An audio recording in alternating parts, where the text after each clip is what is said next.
This story begins with someone crying out for help while being devoured by insects. The girl, who is our protagonist, wishes only for death in this torturous moment. All she can feel is excruciating pain as she begs for death to take her. We then go back in time where someone tells the team leader to think for a moment. This is a dungeon no one knows about, and if they clear it on their own, they'll be able to keep all the loot, something a girl also agrees with. Everyone there is a hunter, but the most they could earn is minimum wage, which wouldn't be enough for them. So the man says he agrees with them and that they will clear the place. But the protagonist says they shouldn't go in after all. After all, it could be dangerous, until a hand rests on her shoulder, calling her name. He asks when they'll ever get a chance like this again. Everyone already agreed, so why is she hesitating? He questions if she's trying to embarrass him in front of the whole team, to which the young woman replies that it's not that, she's just thinking they could be bugs again. The blonde man gives an evil smile, asking if she's still afraid of insect-type monsters, reminding her not to forget the trouble she caused last time. If she really feels it's too much, then she can leave. They don't need a C-rank tank, but no other guild will take her in, to which she reluctantly agrees. He thinks she's finally come to her senses and just needs to trust and follow his lead, while the woman feels she's being selfish for embarrassing him. He then says he's her boyfriend, which is why he cares so much about her, and asks if she understands. Still scared, the young woman accepts it and thanks him for this clear perspective. After all, Hyun-chan is the only one who can love her like this. It's then announced they'll enter as quickly as possible, and since she's the tank, she needs to go first. She agrees awkwardly at that moment, not wanting to upset her boyfriend in any way. So we see everyone entering with calm visible in their eyes, while the protagonist looks terrified. But then a step is taken in the right spot and it triggers the start of the dungeon. Several insects are already there waiting for them at that exact moment. The spearman asks what that is, seeing so many of them in such a confined space. The monsters then all rush at them at once. They quickly start taking them down, saying they need to clear the place. They ask if she can hold the path. The mage says the girl has to hold the front line and make sure the monsters don't get through, which she understands immediately. Her strength is clear, but she's being pushed back due to the overwhelming number of monsters.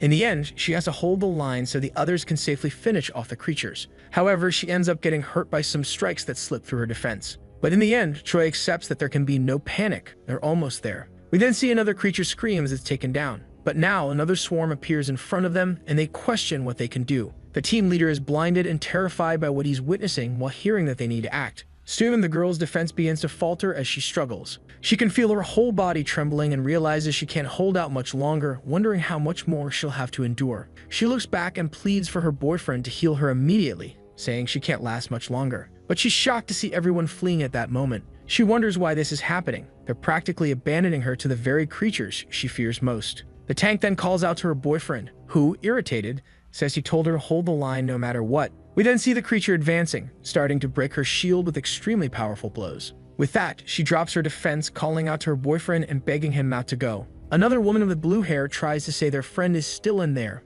but is told in frustration that there's nothing they can do. The door soon shuts, leaving the young woman on that side forever. She then starts banging desperately, begging and pleading for her boyfriend to open the door. She manages to hear a conversation inside, questioning whether to leave her there, and someone says no one cares. If they open the door, everyone will die, and Choi must understand and accept that. We then see the creatures charging at her, screaming with raw adrenaline, ready to devour her. She turns to the side, saying she can't accept this situation, desperation clear in her voice. She then faces the forest, this dungeon-like landscape. She begins to run desperately in that direction, all the while thinking she must focus on surviving no matter what, because as long as she's alive, her boyfriend might come back for her. But then something catches her attention and her eyes widen. A massive dead creature lies with a tree growing around it and something embedded in its chest. We then see a hand approaching her as she wonders what is happening. Soon the trunk comes close enough, extending something in her direction. She realizes it's a ring now in her possession. Koi puts the ring on, thinking it might be a secret item. As soon as she wears it, the gem shines in a new way. Suddenly, a system window opens in front of her all at once. It reveals that the item is an X-rank parasite ring, and according to the information, it will influence her growth, life, and even regenerate her. In the end, it says she cannot die until the incubation is complete. Confused, the girl stretches her hand forward, wondering what this thing is. Then she asks herself in desperation how she's supposed to use it. But a scream quickly comes in her direction at that exact moment. Creatures leap at her in an ambush. The girl then calls out for help from anyone who can save her from this fate. At that moment, we return to the initial scene where she is being devoured by the creatures, trembling in fear. Through tears, the heroine says it hurts too much as she pleads for the pain to stop. Her hand falls to the ground, signaling her death, still begging for help. But the parasite ring starts to glow green, and it's made clear she cannot die until incubation is complete. She is then revived at that exact moment like some kind of zombie. Troy sits up, visibly confused and gasping. Looking at her hand, she wonders what is going on. She has no idea what just happened, but something quickly grabs her attention and she looks ahead again. All the insects now realize this is the perfect chance for a delicious meal. The girl, on the other hand, screams and tries to escape as fast as she can. However, she is quickly struck by a creature that pierces her back. All of them close in to enjoy the endless feast, as she cannot die until the incubation ends. The young woman keeps begging for help, not wanting to keep dying. But again, she is attacked, and this time taken out completely. Her legs are the first target as she begs them to stop devouring her. All she can do is scream her boyfriend's name, pleading to be saved from this wretched fate. But it's the creature who answers, like a hallucination, saying there's no escape. Her pupils dilate as she continues begging for this not to happen, and so she is eliminated once more in that moment. We see that this cycle repeated over and over, perhaps for years or even centuries. She wonders how long she's been stuck there up to now. Maybe it's been years or decades, she can't tell anymore. So she questions why she's still alive. Now she's trapped there, living forever as monster food. But as she looks behind her, she clearly sees the sword lying next to her. It was a gift from her boyfriend, a cheap birthday present. But now her mindset is completely changed. After so many years of suffering, that man left her behind even as she begged him not to enter that place. Still, he pushed her in because of an item that shouldn't even have been there, what turned out to be a living hell where she was repeatedly devoured. Now gaining some self-respect, she declares she'll kill him no matter what, gripping the sword. She charges at the creatures, eliminating them with terrifying speed. Suddenly, the system appears, increasing her power by 2, which completely catches her off guard in that exact moment. The creatures scream as they rush toward her after having taken down one of her companions. She notices her stats are increasing at a terrifying and incredibly fast rate. Now she's able to eliminate all the creatures without any difficulty as her strength suddenly and continuously surges. The wounds on her body begin to regenerate instantly, making her laugh in that moment. She finally understands how to use the item she acquired. With her mind completely shattered, the girl lets out a psychotic laugh. She then calls for them to come at her, saying she'll kill every last one of them. She calls out to her boyfriend, saying she'll be out of there soon, while complimenting how cute he is. Then she asks him to wait just a little longer, as she'll soon reach him. After so much time, we see the chaos left behind at that very moment. The girl, eyes glowing red, charges at the insects, cutting them down with extreme force, until suddenly, something attacks from behind, piercing her abdomen. One of the mantises managed to strike her from behind, making her entire body tremble. However, the ring kept her alive in that moment, though she could still feel the pain of every injury. She then turned around and killed it instantly, cursing at the creature. The insect's upper body fell to the ground with no sign of life, and the protagonist felt that it really did hurt, even pierce her clean through. But that didn't matter. She was still fine, while the other creatures watched her from a distance. Quickly, she orders those bastards to come at her as she regenerates in a single burst. However, it's clear the insects are hesitating, held back by some primal fear. The girl, like a crazy zombie, taunts them by questioning why they're not coming. Her words enrage them and they charge at her. She then mutilates them, slicing them into pieces effortlessly. She's in ecstasy at that moment. It's incredibly fun to feel the thrill of growing stronger. She crouches down, saying she wants to kill more and more, no matter what. Then she leaps to an incomprehensible height for someone of her size. She prepares a punch and yells for them to die. Then she slams the ground, eliminating the creatures around her with a shockwave strike. We then see a huge mountain of insects pile up at that moment. She cleared the dungeon after 72 years. She sighs heavily, not seeming particularly happy, and she looks forward with a murderous glare as it's announced she has been promoted to rank A. The protagonist quickly wonders if it's finally over after all this time. Then a smile appears on her face as she wonders how they've been after all this time. We then see one of the creatures twitching as its life fades away. The girl stomps on it mercilessly. With an extremely psychotic tone, she questions whether she should tear them apart, just like they did to her mind. Next, we see the other side of the door, where someone asks how they managed to trap the girl inside and close the door. In the end, the leader was her boyfriend, and yet he led the team to abandon her. The man claims they would have all died and that they survived because of her. So why is she still arguing? Then the spearman steps in, trying to calm things down, saying that those who survive are the ones most likely to keep living. Another woman states that while they might have been rank C, they weren't weaker than the protagonist. That's when the girl gets furious. They're basically saying higher ranks are stronger, and she can't stand being around them anymore. Once they get out of there, she swears she'll expose everything they've done. The redhead quickly asks what would happen if someone died in a dungeon right now, but the team leader gives a classic manipulator's smile, almost looking like he feels sorry. He then steps closer and calls out to Nera. He asks what will happen if they leave her behind next time. After all, a C rank can't survive in a B rank dungeon alone in the end. He places a hand on her shoulder, asking what she's so afraid of anyway. He's just telling the truth. They're going to leave calmly and nothing bad will happen. And honestly, Choi just fell behind. It wasn't his fault. But he's suddenly interrupted as the door explodes all at once right in front of them. The leader and his companion are startled by what just happened before their eyes. The girl questions how it's possible that everyone remains the same after 72 years have passed. Then, brushing her hair back and revealing her beauty, she asks how long it's been since they last saw each other. The leader is confused as it makes no sense that Hyun Choi could have gotten out of there. He wonders what this nonsense is that she's saying, but there's something more important to focus on. After all, he doesn't understand how she could have survived in such a dangerous place. The girl quickly tries to call for her friend, but is interrupted by the leader stepping in front of her. He suddenly embraces her, seeming genuinely happy to see her alive. Then he begins to apologize, saying he couldn't save her. However, he insists he had no choice. It was for everyone's good in the end. The girl says he knew that already, affirming that she understands, which surprises the blonde leader with his own foolishness. He then gives her a confident smile, thanking her and saying she's really kind after all, but that he meets her empty stare as if looking directly into the abyss manifested in human form. Hyun-chan is visibly shaken for a moment, a clear confusion on his face. And now that he stops to think, all her clothes are completely worn out. Yet she has no wounds at all. Even insect bites should have torn off some skin. The man realizes something strange is going on, and it leaves him even more confused. Suddenly, a hand lands on our protagonist's shoulder without warning. It's the Lancer thanking her for understanding, saying it's a huge relief that she's back and alive. Now they can hunt the boss of this area together again. She gives a cheerful smile, asking if they really waited for her all this time. She then thanks them, confusing the leader even more as he wonders if he's just being overly insensitive. They're told to move as quickly as possible. After all, his heart still feels heavy for not helping her before. But the leader of this team knows something's definitely wrong, so he ends up questioning himself, wondering if it's just his imagination playing tricks on him. We then see a forest nearby that location. Birds are fleeing from something deep within the woods, and then we see a massive paw stepping down on one of the trees. It belongs to an impressive C-rank deer, the boss of this area. The team leader watches it from a distance, realizing the situation might get difficult. He tells everyone to be ready for what's coming. They'll do what they've always done. The protagonist will draw it in while the rest focus on attacking at the right moment. The leader tells his girlfriend to stay alert to everything happening around her, and she is said to instantly understand. With a smile, he says now that everything is planned, they can begin positioning. However, the protagonist suddenly leaps in that direction, holding her shield in front of her. The Lancer wonders what she's doing, charging ahead on her own like that. Then the shield is placed on the ground at that very moment to activate a skill. It's the so-called roar, which has the property of attracting any nearby creature. But the wave of this skill reaches so far that even the trees tremble from the immense aura being released.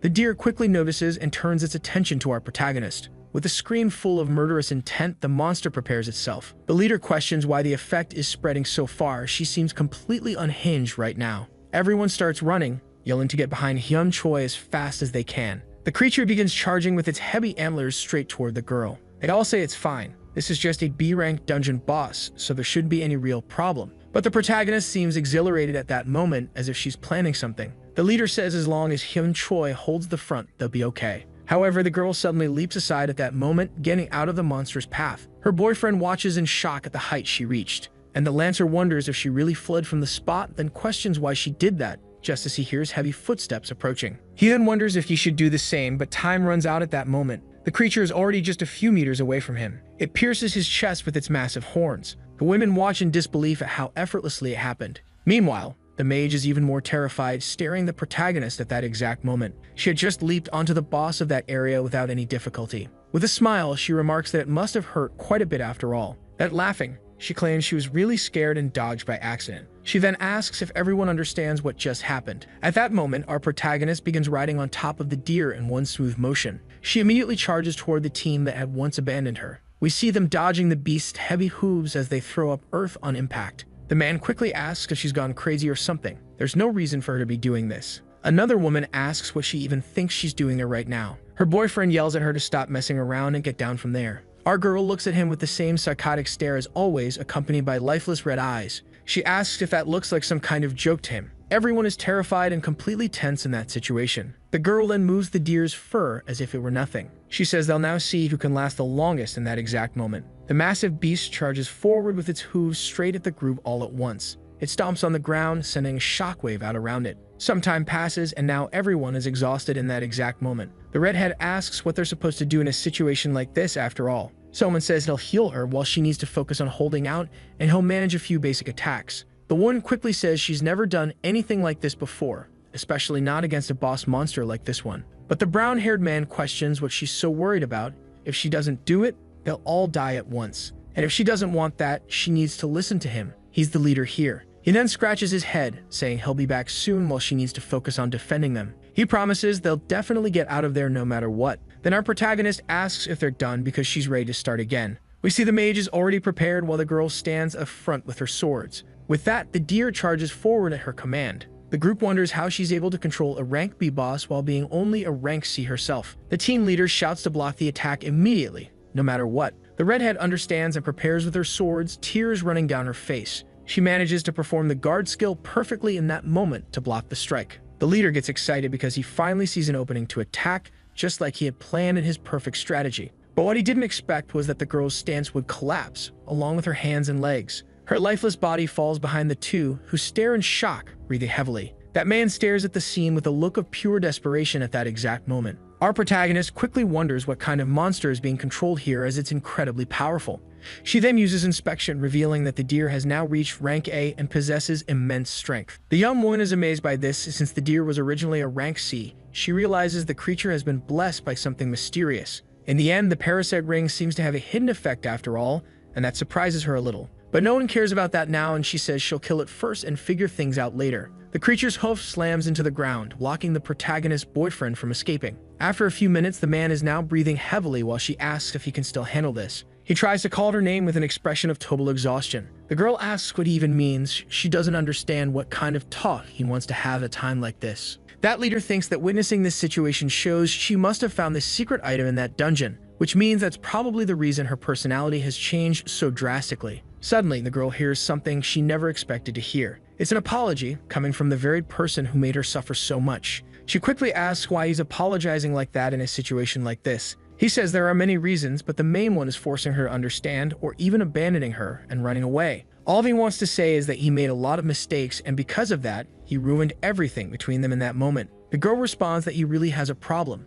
since he doesn't even understand why she's angry, which confuses him. Then, with a morbid tone, the girl asks if he realizes that she's only angry for one single reason. Quickly, her boyfriend tries to say that if he just knew what it was, he would fix it no matter what, because that's what a mature person does. To which the young woman with a psychotic tone says that the problem is his very existence. That completely confuses the man just before a massive paw flies toward him, ending his life in an instant without delay. After that, we hear laughter echoing from atop the creature. It's our protagonist having the happiest moment of her life right then and there. But she soon opens her eyes, realizing there's something being forgotten. She dismounts her creature, saying she almost forgot that the girl was still there. She then calls out to Nara, who remains paralyzed and trembling in fear. The protagonist questions whether she should let her live, to which the girl pleads to be spared from a cruel fate. We then see a flashback showing that the girl was the only one who genuinely cared about Hyun Choi, and that made her satisfied for a moment. It even made her smile. She then says she'll obey no matter what, which the girl immediately understands without question. In the end, the girl is being spared only because she was the one who stopped the door from closing, and for that reason, the protagonist won't forget her humanity in that moment. Nara quickly understands and begins following her new leader, while the creature is left behind. But the boss wouldn't let it end like that and begins charging toward them, as the girl declares there's one more thing that needs to be said. Because if Nara says something stupid, whatever it may be, she'll face the same fate the boss is facing right now. At that moment, the creature is instantly torn apart, its two halves falling to each side. The protagonist then asks her friend if she understood the meaning of what was just said. Nara quickly says yes, while still crying awkwardly. From now on, they are a team, and if she's betrayed, the other will die. And of course, before leaving, they need to collect the mana stones. We then see the outside of the portal, where some guild members are waiting. Both girls emerge from it without any visible concern in their expressions. This is the Hanshin Guild, where one of the men asks what happened to the others who went in with them. The girl casually replies that they all ended up dying, apparently for mysterious reasons. Nara steps in to explain that the boss suddenly increased its rank, and while trying to protect everyone, they all ended up dying on the spot. That statement makes our protagonist start to laugh and tremble slightly. Nara uses the moment to say the girl is actually crying right now. Both of them are exhausted, so they'll be leaving and letting the mana stones stay behind. Soon someone approaches, saying that 3 B ranks died while 2 C rank individuals managed to come back alive. Hyun Choi and Shim Nara are then called out. After all, the man speaking is the guild master and Hyun Chan's uncle, who demands to know what happened in there. The man quickly asks how that's even possible. A deer boss can't just increase its rank suddenly without explanation. Their job was to support the fighters, and in the end, it didn't even manage to do that. But our protagonist looks bored by it all and simply yawns in response. Her friend immediately asks why she's so calm, since if they find any evidence proving she committed murder, both of them will likely end up in prison. The man silently thinks to himself that Hyun Chan really was an idiot for dying and wonders how he's going to explain it to his father. In the end, the company is already in a terrible state, which only makes things worse for them in that situation. But what really caught our protagonist's interest was the watch that was being worn at that moment. She then asks if the old man really has the money to afford luxury items like that watch he's wearing. After all, his clothes are from an expensive brand, not to mention the car he showed off that's worth around 100 million, which is a lot of money, to say the least. They risk their lives to work and still receive minimum wage, yet the guild leader seems busy throwing money away. At that moment, the man grew nervous, realizing his image was being completely torn apart in front of everyone. He then wonders why Hyun Choi is saying these things so suddenly. Normally, she would tremble behind Hyun Chan like a criminal who wouldn't speak in front of the police. Either way, they have to take responsibility for this incident, which completely enrages the girl standing beside our protagonist. Then someone says they need to find a dungeon to enter the next day, to which the girl says things are going way too far. The man continues saying that if someone died, then others must take over their work. Hunters are rare and in low demand, so it was a huge loss. The guild was finally starting to stabilize, but now he wonders how he'll find more hunters without Hyun Choi. He suddenly lashes out at our protagonist, saying it should have been her who died instead of her boyfriend. At least they still have a fair number of C rankers, so maybe they can do something with that. But then something catches his attention and makes him turn around suddenly. He immediately gets kicked straight in the groin, letting out a cry of pain. In that moment, his face contorted. It was truly the worst pain someone like him could feel. All the male staff winced in shared agony, as if it were a universal pain among men. Meanwhile, the protagonist's friend grabbed her hair, saying the other girl is completely insane. Laughing, the young woman says she hit exactly where she meant to, while the man begs for someone to stop her and help him. But the girl tells him not to act like a baby, laughing softly. In the end, if money's tight and hunters are hard to recruit, then he can go into the dungeon himself. But it's scary, and the old man doesn't like that. The man quickly asks if she's going crazy. After her boyfriend's death, she's finally showing her true self. But the girl just laughs at his words, saying he really is Hyun Chan's uncle, because they think exactly the same way. In the end, the whole family is just one big failure of humanity, and that's why she could only laugh in that moment as tears of joy stream down her face. Yes, she's crazy, but only because she didn't die in her boyfriend's place. The man is shocked and questions what kind of nonsense she's even talking about. The girl quickly threatens him, saying that's exactly what she means. She broke up with Hyun Chan, and nothing will ever bring him back. And on top of that, she'll make sure to leave the guild, which frightens the man as he says she can't do that. To which the girl just fires back that he should have treated her better while she was still there. She then asks if he wants another kick like before, and the man simply collapses to the side, completely stunned. Suddenly, she remembers something she needs to do and lifts her head. She then tosses a small discount coupon to the man now on his knees. She says it's not much, but it's a condolence gift for what happened with Hyun Chan. She kindly asks him to take care of his situation in these final moments. A scream of pain is heard from the man, while the protagonist yawns and her friend thanks her for everything she's done so far. Next, we see a rundown fifth-rate apartment. The girl asks her friend if she really likes the rock bands on her shirt, to which she says no, she just bought it at some random store, and Choi says she should start dressing more like that. In the end, Hyun Chan never liked her wearing anything that didn't meet his standards. Her friend quickly says she doesn't have to bring that up. After all, that bastard is already dead. This leaves the protagonist completely excited. After all, she finally has a chance to live her own life. It makes her throw herself onto the bed and hit her teddy bear, saying it was the one who killed him, and she laughs joyfully. However, her companion thinks she's insane, as she tends to be really frightening when she acts like that. She quickly asks why she even came to her house, since Choi should have some kind of place or home to return to. The young woman falls silent for a moment, thinking things through. Then she calls out to Nera and asks if she can stay there for a while. She used to live with her boyfriend, so she doesn't want to go back there no matter what. The girl is immediately surprised, scared, and worried she might be killed by her crazy friend. So she agrees, saying it'll only be for a few days, and the protagonist promptly thanks her. Soon, the girl says she left the guild and asks what Choi plans to do from now on. She asks if Choi has any guild in mind to join, and is told that she doesn't, not at the moment. Next, she asks what Choi plans to do about expenses, and the reply is that she has 20 million won in her account, so she'll figure something out. The girl is shocked. It's not much when you really think about it, and she asks who had been paying for her lifestyle. The protagonist explains that he only covered the deposits and then financed everything else, no matter what it was, for his family to pay later. That completely infuriates the protagonist's friend, since he was practically lying about the whole thing. Then she realizes something. Choi has no plan at all. She quickly asks what she intends to do next, since she should find a place and especially get a job. The girl thinks for a moment, since she doesn't want to do anything like that for now. She already achieved her goal, the one and only thing she wanted to do, and now she doesn't know how to move forward. She goes quiet at that moment, wondering what it was she obtained or did to feel satisfied. Then it said that her primary goal was to find them and kill them, which her friend expected to hear. With a morbid tone, the other girl thanks her for sparing her from that cruel fate that was awaiting. The protagonist gives a calm laugh, saying that reaction was hilarious coming from someone so quiet like her. Suddenly, her stomach growls and it catches her attention. Nara asks if she's hungry, to which she says yes, she hasn't eaten in quite a while. They then think about what to eat, and Troy asks if Nara has any ideas, to which she says anything will do. In the end, she doesn't really know. Anything sounds good right now. After all, her boyfriend wouldn't let her eat at this hour, saying she'd gain weight. That completely infuriates her friend, who quickly narrows her eyes. She asks what kind of lunatic would say something like that so suddenly. Troy then asks why she's so angry all of a sudden, and is told it's natural after hearing something like that. The girl promptly says she's the first person who ever got angry on her behalf in a way that actually benefits her. To which the young woman replies that anyone would call her boyfriend crazy for stopping her from eating at night, and she's ordering food now. She adds that being a tank means she uses up a lot of energy, so maybe that's why she wasn't leveling up. Then she says the order has been placed. We then see that the night has passed and Nara is now asleep. The protagonist lies awake, staring at the ceiling in deep thought. After all, the idea of doing things she wants wasn't something that ever crossed her mind. It's been so long since she thought about herself. For now, she doesn't want to enter any dungeon or anything like that. Being part of a guild is way too annoying, and what she wants most is to finally get some rest after all that. To live comfortably with a normal job without any worries about survival. That sounds perfect. Suddenly, a noise catches her attention and she screams in panic. With heavy breathing, she quickly sits up in bed, completely confused. With a hand on her stomach, the young woman wonders what just happened. There's something that seems to be living inside her stomach at that moment.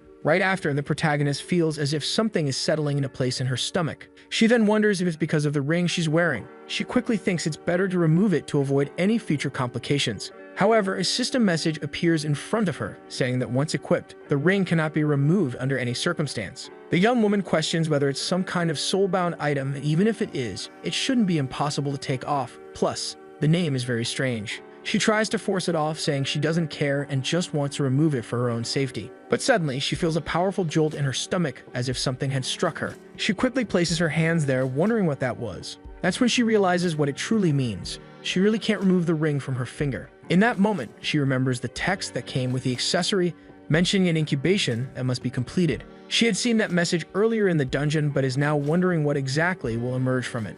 She then imagines a xenomorph bursting from her stomach like in the movie Alien. Her mind grows heavy with that dark idea. She sighs, saying that maybe this thing saved her life and pulled her out of a horrible situation. But that doesn't mean she can just relax like it's some harmless object. In the end, she needs to find a way to remove it as soon as possible. First, she needs to understand what this item actually is, and the official route is out of the question. If an X-rank artifact has been discovered by the world, it could be a big problem, so she'll have to rely on illegal sources. We then see Morning Light already entering the room as the girl remains seated, thinking about her options. In the end, Troy swallows hard, realizing that this isn't over after all. The next day, her companion asks why she's going to the hospital so early, and she replies that she felt a stomachache as soon as she woke up. She then admits that she wants to live with her friend, who's in the car at that moment. But the short-haired girl immediately refuses, saying she won't allow that under any circumstances. Our protagonist tries to convince her, saying she'll pay rent and everything will be fine, but the answer is still no. The place is way too small. With a smile, Huan Choi says they could just buy a bigger house without any trouble.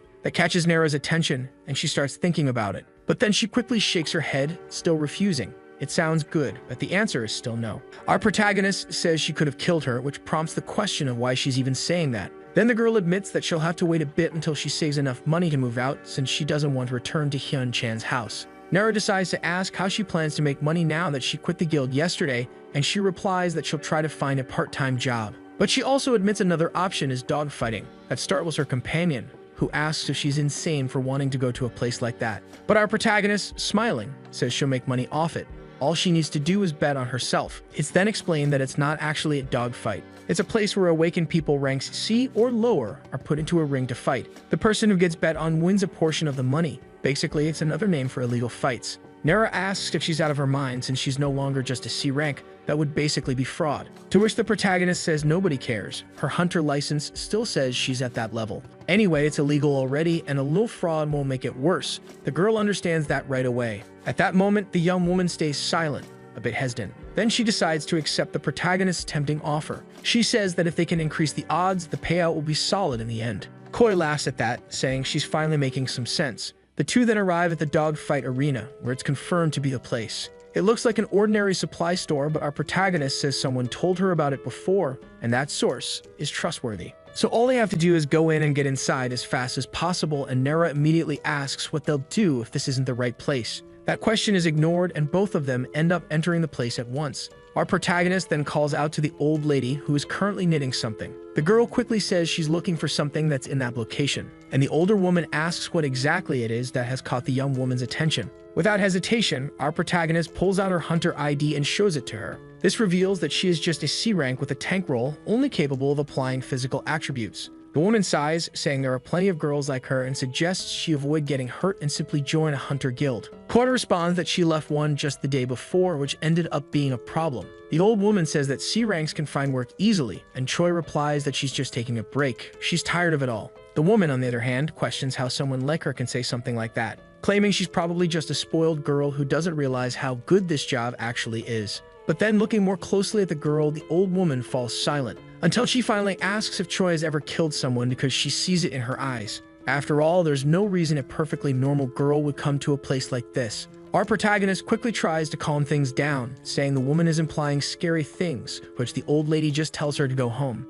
Soon, our protagonist steps a bit closer to the old woman at the counter. She asks how much it costs for both of them to be allowed into the area where the fights take place. That finally gets the woman's attention. She said something that can actually grant them entry. The old lady then slowly raises her wrinkled hand with a sluggish tone and signals for her to stay silent, no matter what happens from this point forward. Choi asks if they accept cards for the transaction. The woman says money is the only thing that matters. If she pays by card, there will be a 10% fee added on top. The protagonist understands, but still chooses to pay with her balance card. The old woman then tells them to follow that path until they find stairs and go down. Hai Choi does so without any difficulty. Nera asks if the entrance fee wasn't a bit much, to which she's told it's nothing. After all, they're going to make a ton of money down there anyway. We then see the dogfight ring where awakened ones are battling. They quickly notice the match has already started, and Choi thinks she should have brought some money after all. But when she sits and turns to ask her friend something, the girl has vanished, and she asks where she went. She then lifts her head and looks around for a moment. At first, Nera was scared of all of this, but now it seems she's taken the lead and brought a lot of money with her. The girl then approaches, only to be met with our protagonist's irritated expression. Koi stares at her like someone who's just been scammed. Nera asks what she's looking at, claiming she hasn't done anything wrong so far. Her friend shoots back that Nera was completely silent at the entrance, and because of that, she ended up paying over $1,000,000 herself. Nera gets annoyed at that, saying it was just a portion of her money, and that she's the one with more cash to spend in the end. The two of them then get into a heated argument about the money they each have at the moment. But suddenly, someone approaches and asks if they're new there. It's a tall boy with red hair. He promptly asks if he can sit next to Choi. The girl quickly replies that he can go ahead. There's no problem. The red-haired guy then asks who she's betting on. Is it the so-called champion of the desert, or the king who rules the ocean? Our protagonist replies that she's not betting, she's participating. Then she asks who he's putting his chips on. The guy replies that you should always bet on someone who's definitely strong. And as an example, he says he would absolutely bet on the protagonist at that very moment, catching her completely by surprise. She quickly thinks that her rank must have been checked after all, and then says that usually people bet on men.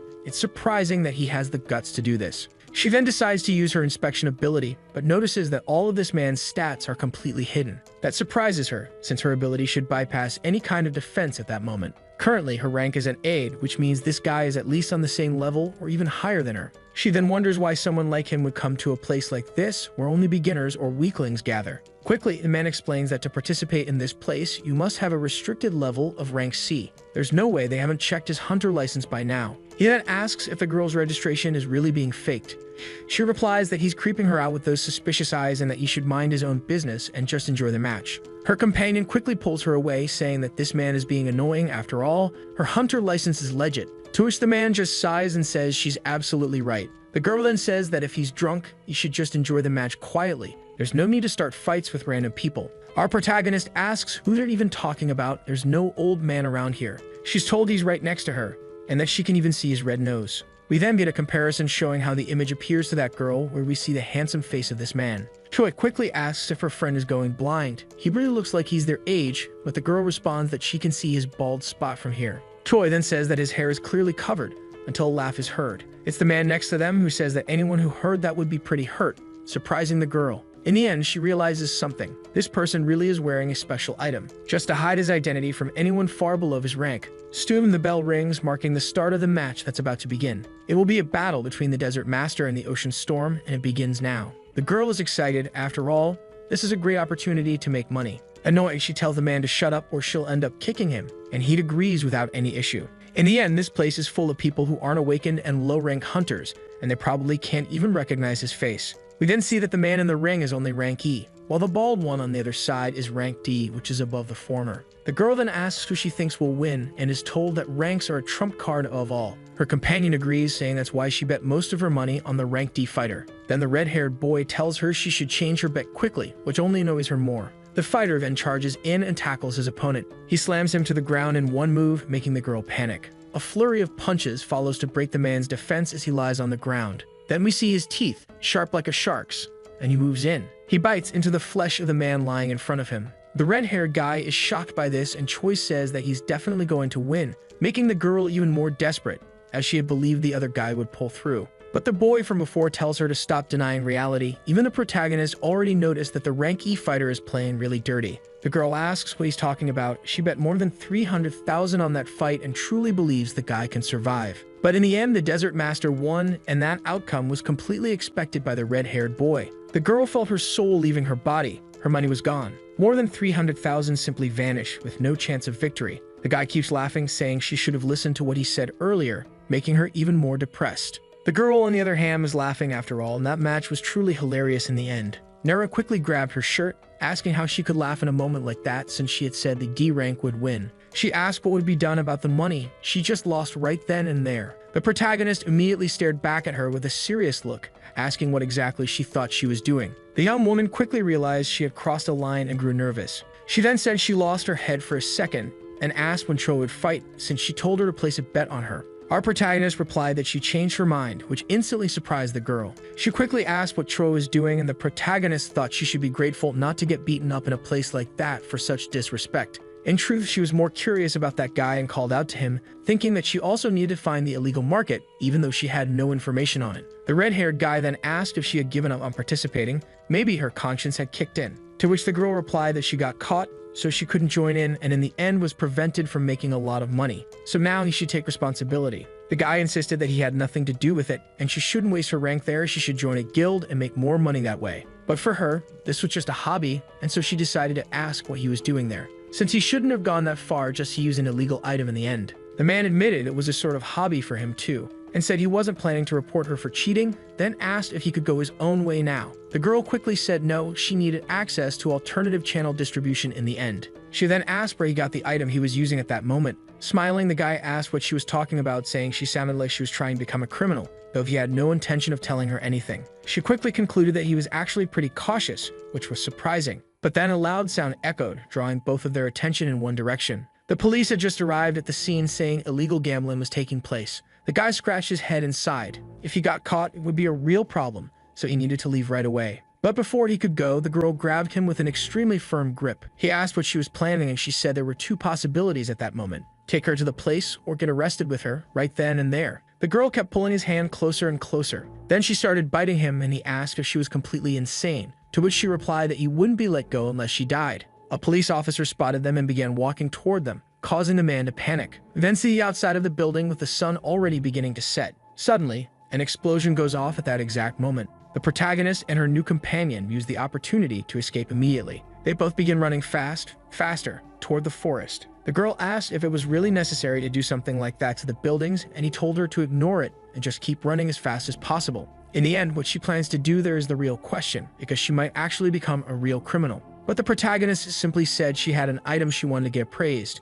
and if there's any chance it's useful, then she'll buy the information. She then asked what the man's ranking was. He said she could take a look, and if that's a problem, then she just needed to raise her power. Night had already fallen, and we see someone breathing heavily, someone who has been running for hours non-stop. It's our protagonist, now completely exhausted, as she looks ahead. In the end, that man is truly fast, and he's definitely not just an A rank. She now confirms it's very likely that he's at least an S rank, which is surprising. He is asked if they are still far from the place, to which he replies they've already arrived. That surprises the girl, who is confused at that moment because she doesn't see anything resembling a black market. There doesn't seem to be anything there, so she asks how they're supposed to get in. The man quickly moves the vegetation aside until he reaches a stone. He presses it, and a strange sound is heard at that exact moment. In the end, he says his name shouldn't be mentioned once they're inside, and she replies that she doesn't even know who he is, asking if he's famous. He says she must be one of the only hunters who doesn't recognize him, and introduces himself as Kim Dongju, and since they're both young, there's no need for honorifics. The girl accepts that easily,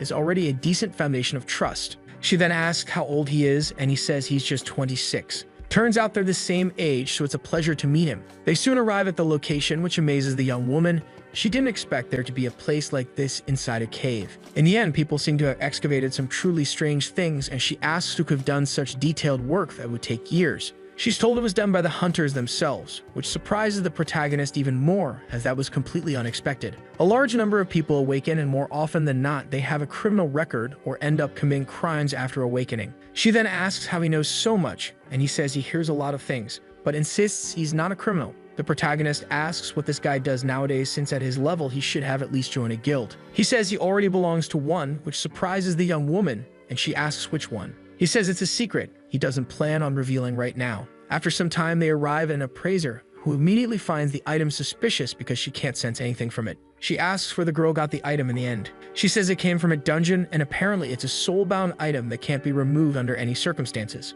Still, something about it doesn't seem right. No matter what, an item should at least be removable, and the girl says she tried, but had to come here anyway. She asks if there's anything that can be done, and the elderly woman says this is the first time she's ever seen something like this in her life. The protagonist observes silently for a long moment, and then she realizes that in the end she can't figure anything out about it. She asks if it's okay to try removing it, and the old woman says there's no problem. The woman then grabs the ring and tries to force it off the girl's finger. As a result, the girl feels a sharp, extreme pain in her abdomen, as if an organ were being ripped out, and she grits her teeth in agony. The woman is shocked. It's the first time she's seen something of this level. The girl says this always happens suddenly when someone tries to remove it, and the same thing happened last night, making this item even stranger. In the end, the woman can't appraise this item herself, but at least wants to know what it's called in the girl's status screen. The girl gets a bit tense at this, since revealing it could be dangerous. So she says it's simply labeled unknown, and she can't afford to go around telling people that right now. The woman quickly apologizes, saying this is beyond her capabilities and she can't handle something like that.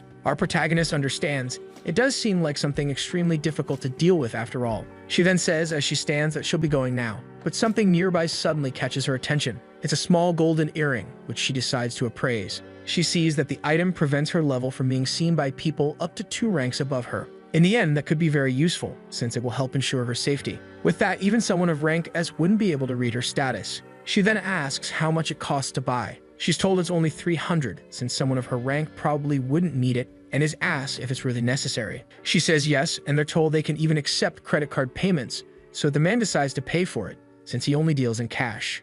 She then smiles with satisfaction at the new earring she just received. After all, it's a great gift. She asks if the man can still see her rank, and he says no, since with her current stats, she's most likely hidden even from S ranks. He then asks if she really dislikes it when people read her status, but then he changes the subject, saying they should talk about the item instead, since it seems really important to her to choose and hide her rank. She soon moves to the back area, where she starts checking out other things from different vendors. The man clicks his tongue, clearly needing to know something. Our protagonist admits this is a problem, as she's trying to find a different way to get it appraised, but it'll be a huge hassle if rumors start spreading. In the end, being cautious never hurts, and she needs to find a way out of this. There must be another way besides the black market. But something quickly catches her attention. She suddenly remembers something. It's the secret dungeon. If she goes back to that place, she might find a way to get the item valuated. There are a total of 11 secret dungeons around the world, and one was discovered in Korea. Now 2 of them have appeared at once. In the end, secret dungeons don't disappear, they simply reset, which means it'll probably require a reset this time. She's going to have to explore many dungeons once she finds it and return the ring to where it truly belongs. The only problem is that she can't enter places like that unless she has a guild with her, and she wonders if she really has to go through with that. Meanwhile, the man beside her seems deep in thought, remembering the vendor's words. He had asked why the item was worth 300, saying it was barely worth a fraction of that, only to be called a cheapskate by the woman for trying to bargain. He called her greedy for money, saying she couldn't even evaluate the item properly, and wondered if it wasn't time for her to retire. The woman just cursed him again, questioning if a new dungeon had appeared or something, because if it had, she should have known. After all, no appraiser she knows has ever seen that item before. That caught the man's attention, and he stared at her for a long moment. Then he paid the money, saying he had just cleared a dungeon recently. He crouched down and got closer to the protagonist. He said that collecting items was a bit of a hobby for him most of the time. She asked if he wanted the ring since he clearly hadn't walked away in the end. But the guy said it wasn't a problem. There's always a way. All he had to do was take the girl's entire finger at once. She replied that was a pretty twisted hobby, honestly. But no new dungeon had appeared recently, so there's no other way she could have gotten that item. In other words, everything points to her having discovered a secret dungeon. The protagonist becomes tense. This guy figured out why she was so eager to be brought here. At that moment, she realized how small she was in comparison to the man in front of her and cursed him under her breath. He was clearly hiding a massive amount of mana, pressing it directly against her at that very moment. Still trembling, she recognized that the rank difference between them created an overwhelming pressure that made her hesitant. But even then, she kept in her mind the memory of that hell she went through, with all those praying mantises devouring her alive. It was a despair she endured for years inside that dungeon, where time didn't pass, something greater than anything else. She opened her mouth, ready to activate a skill right then and there. A shockwave burst out, completely startling the redhead, who tried to block it with his arm. The skill she used was Roar, which began to affect the nearby structures, tearing the place apart. The man covered his ears, wondering what the hell she was doing. She was clearly insane for using a move like that. Because of the M, using skills outside of a dungeon is extremely dangerous for anyone nearby. After all, when a newly awakened person faces someone of a higher level, they're naturally submitting to the stronger one. However, this child lacks that instinct in the end, which proves to be something truly remarkable. As if a pair of scissors had cut away something essential for the survival of the strong against the weak. It is asked how that could have started, since besides being born with it, such instinct usually only develops after severe trauma. We then see the surrounding structures completely destroyed while the man stays silent, wondering if that even matters at this point. The girl quickly says he can take the item if he wants and insults him once again. At that moment, he feels a strong conviction and raises his hands, saying the joke has gone too far, and if it's true, she found this special dungeon. He says she needs to have the item appraised, and there's only one way to do it. He suggests they start searching for a hidden dungeon together from now on. Then he says he'll help her no matter what happens from here on out. Next, we return to Nara, who says she doesn't feel like eating anything at that exact moment. The protagonist asks if that's really true since she brought her favorite food, but the young woman just stays silent, a weight hanging over her. The tank says she bought a lot of food, but if Nara doesn't want it, then she'll just eat it all herself, to which her friend replies that food isn't the problem. She then asks where the other girl went since she ended up being left behind and the whole structure collapsed. It was chaos trying to get out. The protagonist remembers that her old team also left her behind, and Nara replies that may be true, but it doesn't justify the mistake she made. The protagonist then asks if Nara has calmed down now. She replies yes, though we can still see tears on her face. Nara then asks what they'll do about expenses from now on, since the arena was lost, and is told that they're considering guild work, to which the girl replies that she's not going. She's trying to find a hidden dungeon and will probably be coming home late for a while. That surprises the short-haired girl, who asks how she even plans to do that. She's told they're just going to clear several dungeons until they find one, but Nara says that's not the point. How will Choi manage that without any leads? Choi replies that this problem's already solved. Kim Dongju said he'll help her. Nara immediately asks how that's possible, since that's the name of an S-rank hunter. Choi is surprised she recognized him just by name, but didn't realize it when he was sitting right next to her. At the end, Nara asks her not to lie. There's no reason that man would go to a place like that arena, plus the person next to her was clearly some old man. She then pulls out her phone, saying she'll show her what Kim Dongju actually looks like to see if she recognizes him. She then wonders how anyone could confuse someone like that with that dumb old guy. The age difference alone is more than obvious. Nara asks if Choi knows the Pageyot Guild, since he's a member of it, to which Choi replies yes, and says that's the same man she saw at the arena. The young woman is completely shocked to find out that man is really who Choi says he is. She then asks again if that old man was truly him, since it didn't seem possible. She's stunned to hear that he used an item that changes his appearance for anyone much lower rank than him, and that completely shocks her. In the end, the girl says she should have told her earlier they were speaking to him like he was just some ordinary person. But Choi says it's fine, he doesn't mind. Nara then says she doesn't even have the nerve to ask if she can join his guild now, and Choi asks what's so special about that place to want to join so badly. This only makes Nara more annoyed, and she insists it's very special. If she can get in, she won't have to worry about expenses, and will have tons of benefits. We are soon told that the Pageyot Guild was founded by one of the only 2 S-rank individuals in the entire world. Among all 8 S-ranks worldwide, 3 are affiliated with her. Because of this, the power that comes from that guild is sent to rival that of a nation, making it truly the strongest guild in the world. To enter it, you have to defeat 1,000 people just for a single spot. She then says that if he liked the food so much, he can eat as much as he wants after all. Next, we see the following day where the girl is staring at someone. It's the red-haired man who asks what she's looking at on his face to be staring like that. She replies that she's just surprised he's actually part of the Pageyot Guild, and the man smiles, saying she figured it out early. He then asks why she's carrying that shield, to which she says they're heading into a dungeon, so of course she should bring it. The man teases her a bit, and the girl just tells him to explain already, but he ignores her and says to follow him as quickly as possible. He also adds that there's something she absolutely must keep in mind. From this point on, she must keep her guard sharp at all times. She must remember that illegal dungeons are far more dangerous than any others. Next, we see one of the creatures charging directly at the protagonist, until it's struck by an extremely powerful blow that eliminates it with no effort. It was an F-rank lizard soldier. The girl says they should stay alert, but that was nothing in the end, and asks if he was being serious. He says she's really dumb for believing that, since most of the dungeons are D rank or lower, and that annoys her. She says he must really want to die. But in the end, it doesn't matter, since most secret dungeons are found in lower tier areas anyway, so they're searching everywhere. Then we see a heavy stomp hit the ground, an enemy stronger than before. So far they haven't found the dungeon, but this thing is finally showing up, an E-rank lizard general. He asks what they're going to do next. Should they keep looking a bit longer or just eliminate the boss and leave? The girl thinks carefully about the situation. Then the lizard senses something approaching rapidly. It's the protagonist, who takes it out effortlessly and without mercy. He then says this is just a waste of time. If the dungeon hasn't appeared, then there's nothing else here. They need to leave now, since they don't have much time left. That ring seems to be storing the girl's vitality just to give access to the parasite inside her body. We return to an image from the past, where one of the creatures lunges with its mouth full of teeth. Our protagonist, still weak, was able to block all the attacks, preventing them from getting through. And through tears, she begged for help since she couldn't hold out much longer. Then a hand touched her shoulder at that moment, calling her name. And her boyfriend asked her to die in his place from that moment on. In the end, that was the reason her family paid off all her debts. That figure then pushed the protagonist into her endless abyss. All the girl could do was look with red eyes as tears fell down. In the end, she was supposed to be grateful after all. She was just paying for what she had consumed all this time. Then the girl finally wakes up from that nightmare she was trapped in. Her pupils are completely dilated from the situation and her throat feels tight. She quickly looks at her hand and realizes it's trembling from fear. But then she grips it tightly, saying that the dead should stay gone, even in her memories. In the end, the fact that her ex-boyfriend is still appearing in her dreams means there's something she's forgetting or doing wrong. Meanwhile, her companion is still sleeping noisily, and some of them can't even sleep properly. The girl watches in silence for a long moment, thinking that she will definitely keep developing to survive. However, one day she'll probably be abandoned again. In the end, killing her is always an option, but that's not something for now.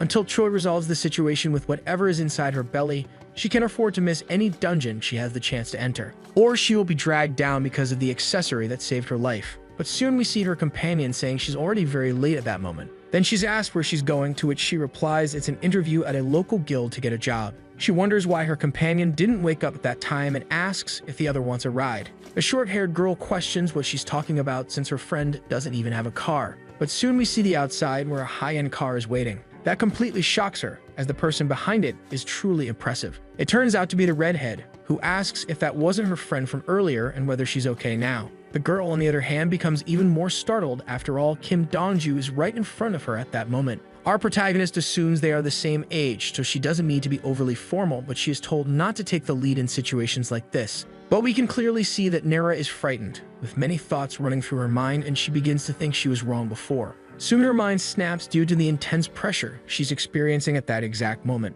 Her soul begins to leave her body as she begs for her life to be spared by the man she previously thought was an old guy. Soon the vehicle starts moving at a reasonable speed. The girl asks if she's still unconscious and said that the traffic is very light, which was a bit surprising. Meanwhile, the guy asks which guild she's planning to have the interview with. Upon hearing the answer, the protagonist realizes the leader of that place emerged from a secret dungeon, which in turn helped her grow significantly. However, the redhead states he's not like those who seek out secret dungeons just to level up, and that's why his group doesn't get along well with others. The protagonist asks if they do get along, since last time her fingers were at risk, to which it said they're cooperating, but could switch sides quickly. Then we see the portal of the place where a man says they've arrived. Next, they ask about the status of the dungeon, and it's said they can enter as soon as possible. Our protagonist wonders who those idiots are, and it's explained they're guild members guarding the area so others can enter. In the end, just because it's illegal doesn't mean no one's supervising, which makes the young woman want to report it right away. But then it's pointed out she's also entering into danger, so it's not really an issue.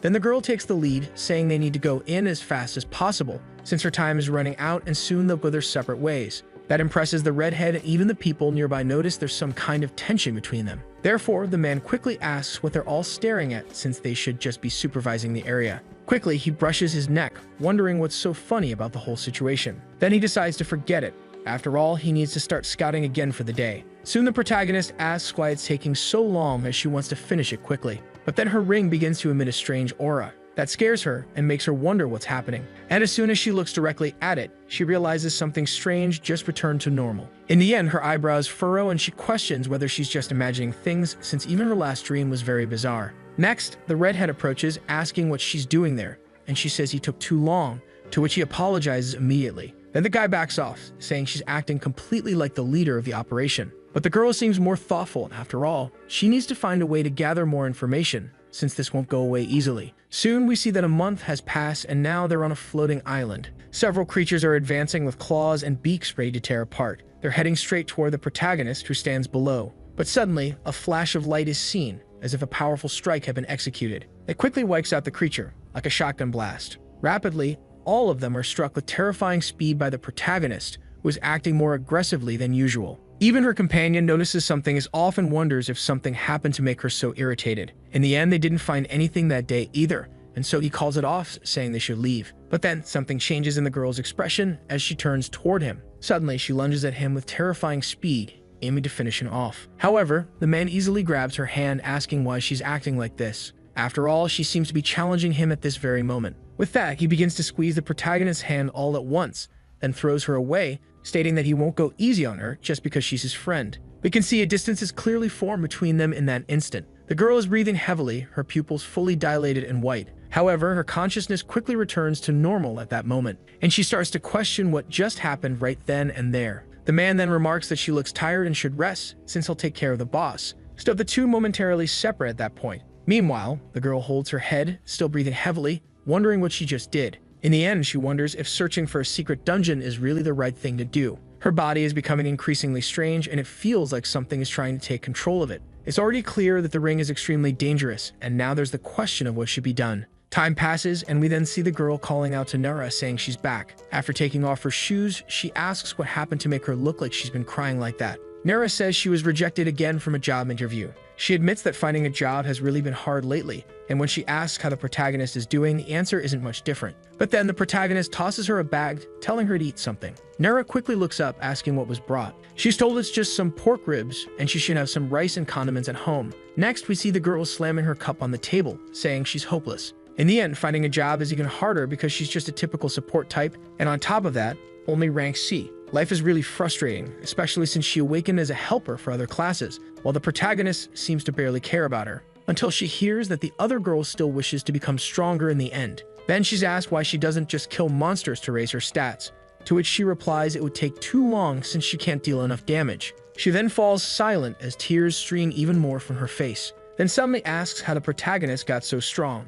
Must have been some item found in the secret dungeon. In the end, she thinks the protagonist is really lucky and wonders if she should start looking for those hidden dungeons too. But that irritates the protagonist, who thinks she didn't get lucky at all and isn't even happy with her current situation. Nara keeps saying that if she could get stronger with an item, she could quickly join a guild and make a lot of money. But the protagonist thinks she has no idea what she's talking about, being surrounded by mantises, unable to die. Forever being prey and having to grow stronger just to survive is exactly the kind of nightmare anyone would dread. In the end, the girl doesn't know anything and still talks like that, and the protagonist starts wondering if she should just kill her now without hesitation. Quickly, Nura says she's overthinking because of the alcohol, but she really just wants to earn lots of money like the other hunters. Then Choi steps in, asking if she thinks she's lucky. In the end, she must have lost all sense of guilt and is just talking nonsense. Nara senses the danger and begs her to wait, saying that's not what she meant. But the protagonist remains threatening, asking what she was really trying to say. Nara keeps apologizing, saying she went crazy because of the drinking. In the end, she admits she never should have said that, especially after barely surviving what happened last time.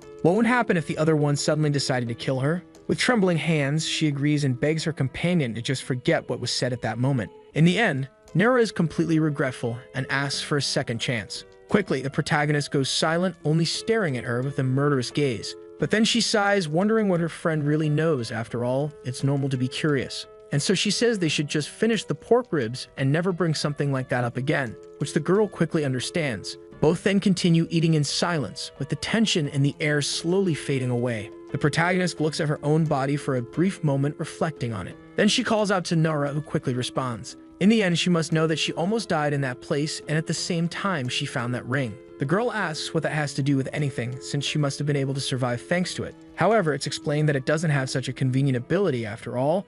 As mentioned before, there's only one way to increase your stats, and that's by killing a massive number of monsters beyond what can even be counted. The girl quickly questions what exactly is being said in front of her at that moment. She scratches her head, wondering how that makes any sense, which draws the protagonist's attention. In the end, a tank should hold the front line so the others don't take damage. So how did she manage to defeat so many creatures? And more importantly, how did she return so quickly after the door closed and her stats increased so much in such a short time? Her hand rests on the table, curious about what is being revealed. And completely worried, she asks what exactly happened to her in that place. To which, without hesitation, the protagonist responds that she died an enormous number of times. In the end, it's impossible to know how many times it repeated, because even with her arms ripped off or even without her mind, she still kept coming back to life. Even though all she wanted was death, the girl admits that she still doesn't understand what's being said. After all, it's a strange thing to grasp. In the end, it said that she died countless times being killed by the creatures, and because of that, she was able to grow stronger. She felt strange the entire time since she didn't want to become strong or obtain an item. She couldn't even understand what was going on, but her body began to adapt to the pain. After crossing the portal, no time had passed outside and everyone was still in the same place as before. In the end, that's the whole truth that can be told about how she became strong from just that incident, which Nara, realizing the real situation and weight of it, said was impossible in a heavy voice. In the end, she was alone in a place like that, and the other was foolish not to realize it while saying all that. She then bit her lower lip, thinking she had said too much after all. And if that's true, she really can't understand one thing. To which our protagonist says Nara doesn't need to, just knowing what happened is enough. However, the support girl starts trembling, asking how she was even able to save her at that exact moment. If she had known that was truly going to happen, she definitely would have stopped the protagonist's ex-boyfriend from closing the door. Even so, she didn't, and that makes the girl completely freeze for a moment. Then she starts to smile kindly, finding the situation a bit humorous, letting out a loud laugh as her cheeks begin to blush. In the end, she doesn't need to get the wrong idea. She wasn't spared because she deserved it, but because it felt like the right thing to do. So there's no need to hold on to that in the end. But still, the short-haired girl sincerely apologizes in a way that doesn't feel fake at all. Our protagonist remains silent at that moment, realizing just how serious the situation is. So she decides to break the mood by asking if she's really crying, to which she replies she's not. Then we see the next day where the redhead is asked if he's ever received an apology, and he says of course he has. The protagonist asks who it was from and whether it was sincere. He says it was from family and people around him, then asked about her. Our protagonist admits she only saw cases like that when she was younger, which catches the guy's attention, and he says she's lived a pretty unusual life. The girl assumes he must know. After all, he spent most of his time apologizing for everything. She then remembers calling out to Hyun-chan, asking him to wait. At that moment, Nara tried to stop her, saying Choi hadn't arrived yet, and she recalls her friend's tearful face as she sincerely apologized. She hadn't expected such a genuine apology from someone like her, but even so, she did it as if she truly needed to.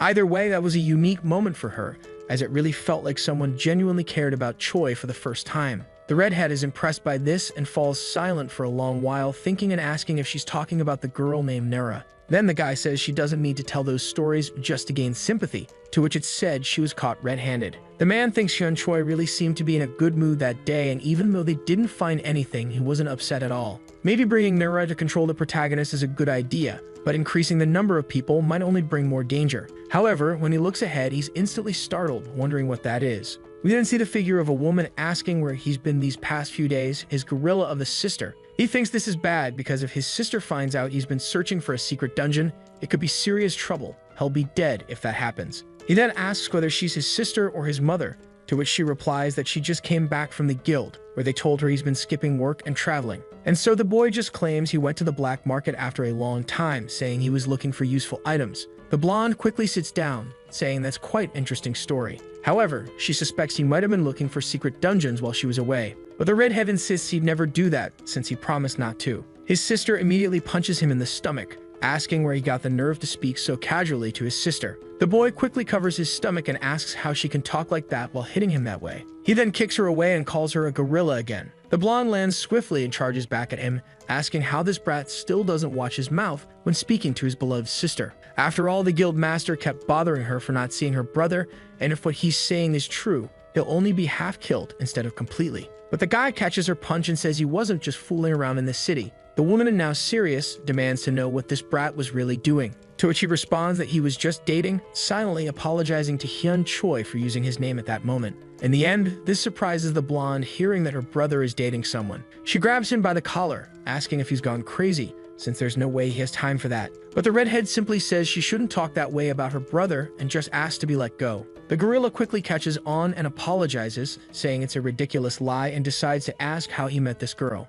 The man thinks for a moment and says the situation is annoying since last month while watching a dogfight, he ended up seeing her in one of the spots he planned to sit, and that ended up being his type in the end. Eventually, they started chatting here and there, and now they've been seeing each other often. His sister quickly asks if this girl isn't some kind of illusion, which irritates him further, and he tells her to shut up. The blonde then assumes she might be dangerous for frequenting such a shady place. But he explains that she's just a rank C hunter with no affiliations who left her job to relax for a while. In the end, they had plenty of time to meet up thanks to the vacation she's taking, which his sister seems to understand. But in his thoughts, the guy admits he needs to survive and so apologizes once again to Hyun Choi in silence. The woman then questions how he has the nerve to keep doing these things, since he seems to be skipping work again. The redhead admits he's being a bit self-indulgent. After all, he plans to work anyway and is just taking some time for himself. The woman understands that, but says she's already told him that hundreds of times and he needs to be careful, since the guild leader is considering firing him. With a hand on his chin and deep in thought, he realizes the situation is getting more serious.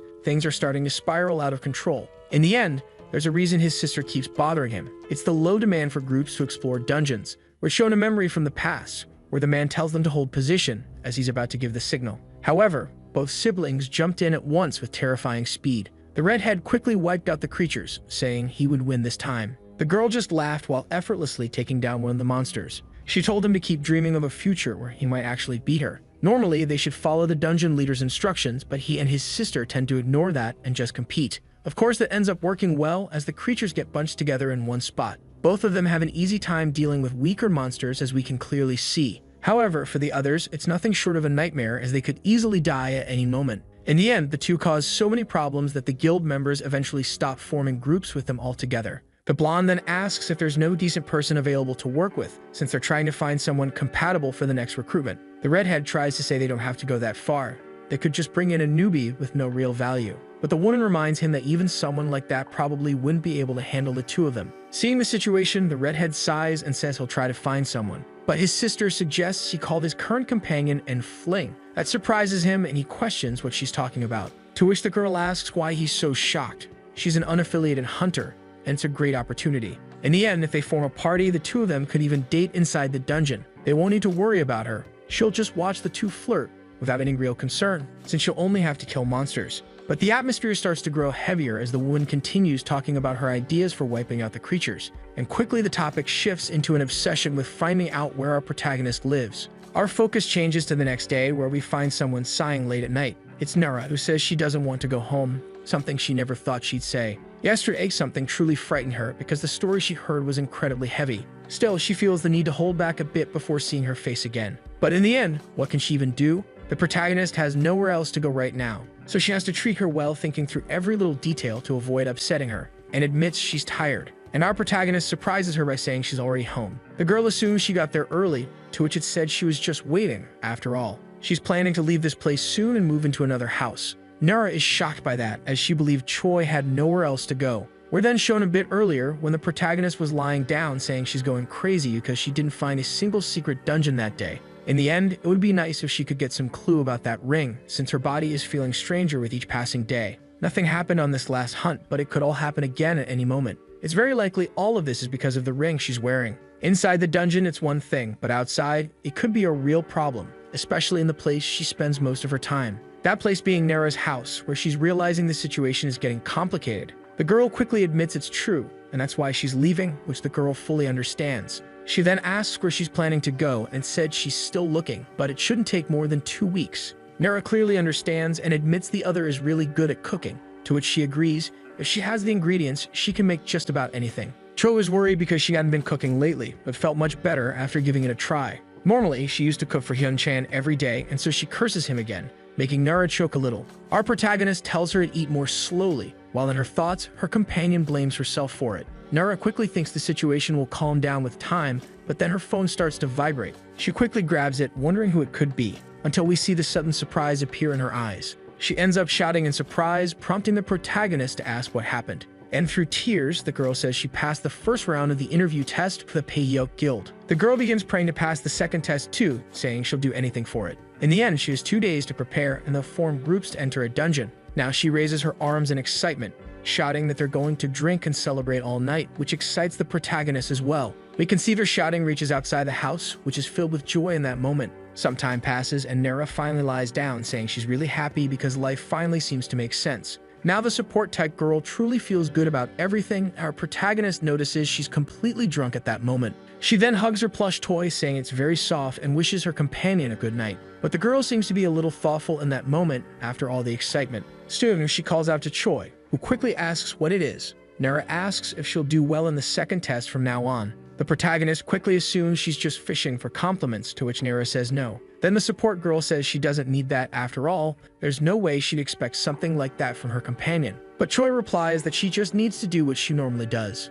Everyone says she does well at her job and she'll probably pass the second round just like the first, so there's no need to worry so much. The girl is surprised by those words, her cheeks turning pink in that moment. She thanks her with a sweet smile for being there. The two then start a small argument, which slightly annoys Nara, who just wishes her good night. But suddenly, the protagonist's phone vibrates in that moment. She grabs it, annoyed, wondering who would message her at this hour. It's Kim Dongju asking if she wants to join Paehyuk. The girl is surprised by the unexpected message, being invited to one of the most renowned guilds. She laughs, and we can see that she quickly declines the offer. In the end, he should just take her to secret dungeons, and she doesn't need any kind of guild. Soon, we see the next day with the sun already blazing. The redhead looks heavy-faced in that moment as the situation has become even more delicate. His sister now introduces herself to Miss Choi with a warm smile. The protagonist is surprised by this and wonders who she is. She introduces herself as Kim Dongju's sister and says she's heard a lot about her. With a serious expression, the protagonist immediately asks what has been said about her and, more importantly, why his sister is here. Then she notices her companion's face and starts to question what's going on with him.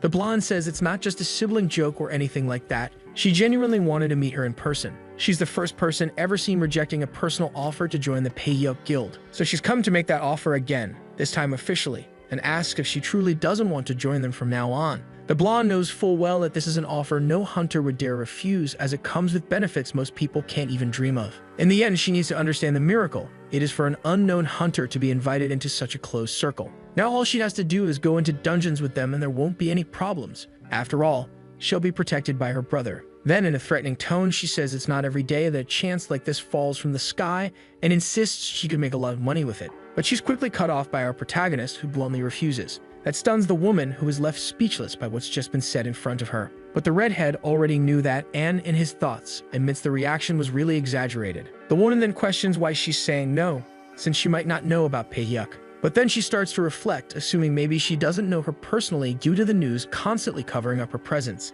In the end, the other girl might think this offer is just a scam, since there's no real reason to refuse it. But our protagonist reveals that she knows her. After all, she's part of the Miracle siblings, causing the blonde to be shocked once again. The redhead tries to tell his sister to stop, since she's embarrassing him at that moment, and the woman wonders how that's even possible. In the end, there must be some personal reason behind this, since he revealed the situation earlier, and so he says they should head home because he needs to get out of there immediately. At some point, his lie about dating Hyun Choi could end up being exposed. It's then explained that Yeon Kim and Dongju Kim are both S-class. It's almost a miracle to have someone at that level who just awakened, so they ended up being called a miracle. Most of the media tends to hide a lot of information about them, and the protagonist then questions why they would come to her at this moment. Suddenly, the sister collapses her knees and covers her face. After all, there's no one else who can form a party with the two of them. Choi is surprised by this and asks what it means, since it's quite normal for them to be without other teammates. The redhead quickly says they haven't been able to find anyone to join them, which isn't a huge problem,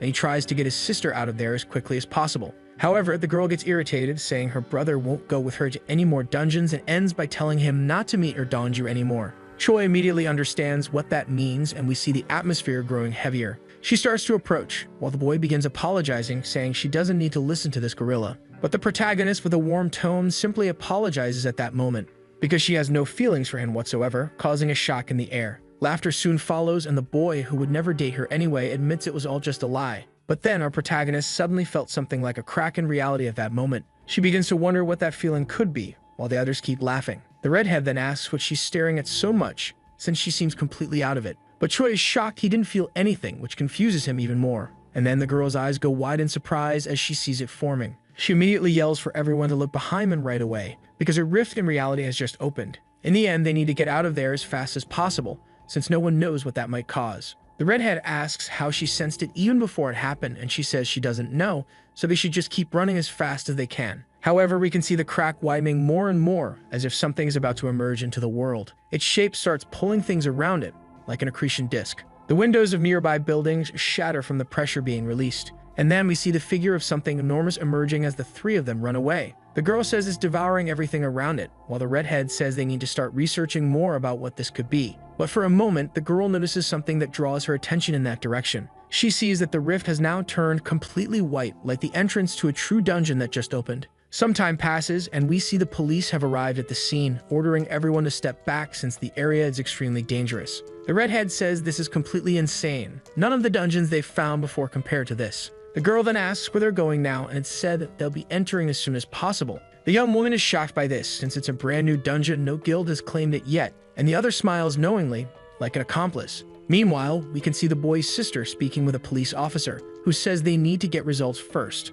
The guy quickly recognized him as A Chung-song. He promptly greets Kim Dong-ju, who just arrived at the location, an A-class individual responsible for monitoring the portals. He is then asked if something is wrong, to which it's said they can't enter due to certain requirements. The guy approaches with a smile, questioning why they're being so hasty, to which is replied that they need to follow procedure. In the end, the blonde announces that it would take too long as the dungeon might collapse and monsters could escape, but it said they need to stay organized. The blonde then states that her guild is coming as fast as possible, so they'll start forming a team immediately. Soon after, someone approaches, a healer from the blonde's guild. She's asked why Yeon Yin came there alone. The response comes quickly. Those who were meant to be on the front lines refuse to go in because there are two S-class individuals present, which angers the woman even more. She then walks to her brother's side, calling out to the protagonist and asking if she can join them. However, both are shocked when they realize she vanished at that exact moment. The four of them then notice that the situation just got even worse, because our protagonist entered the dungeon while none of them were paying attention. The redhead quickly thinks that the way she's acting makes her seem completely insane. The healer then asks how things are supposed to work now, saying they'll be in trouble with the guild leader if they enter out of order.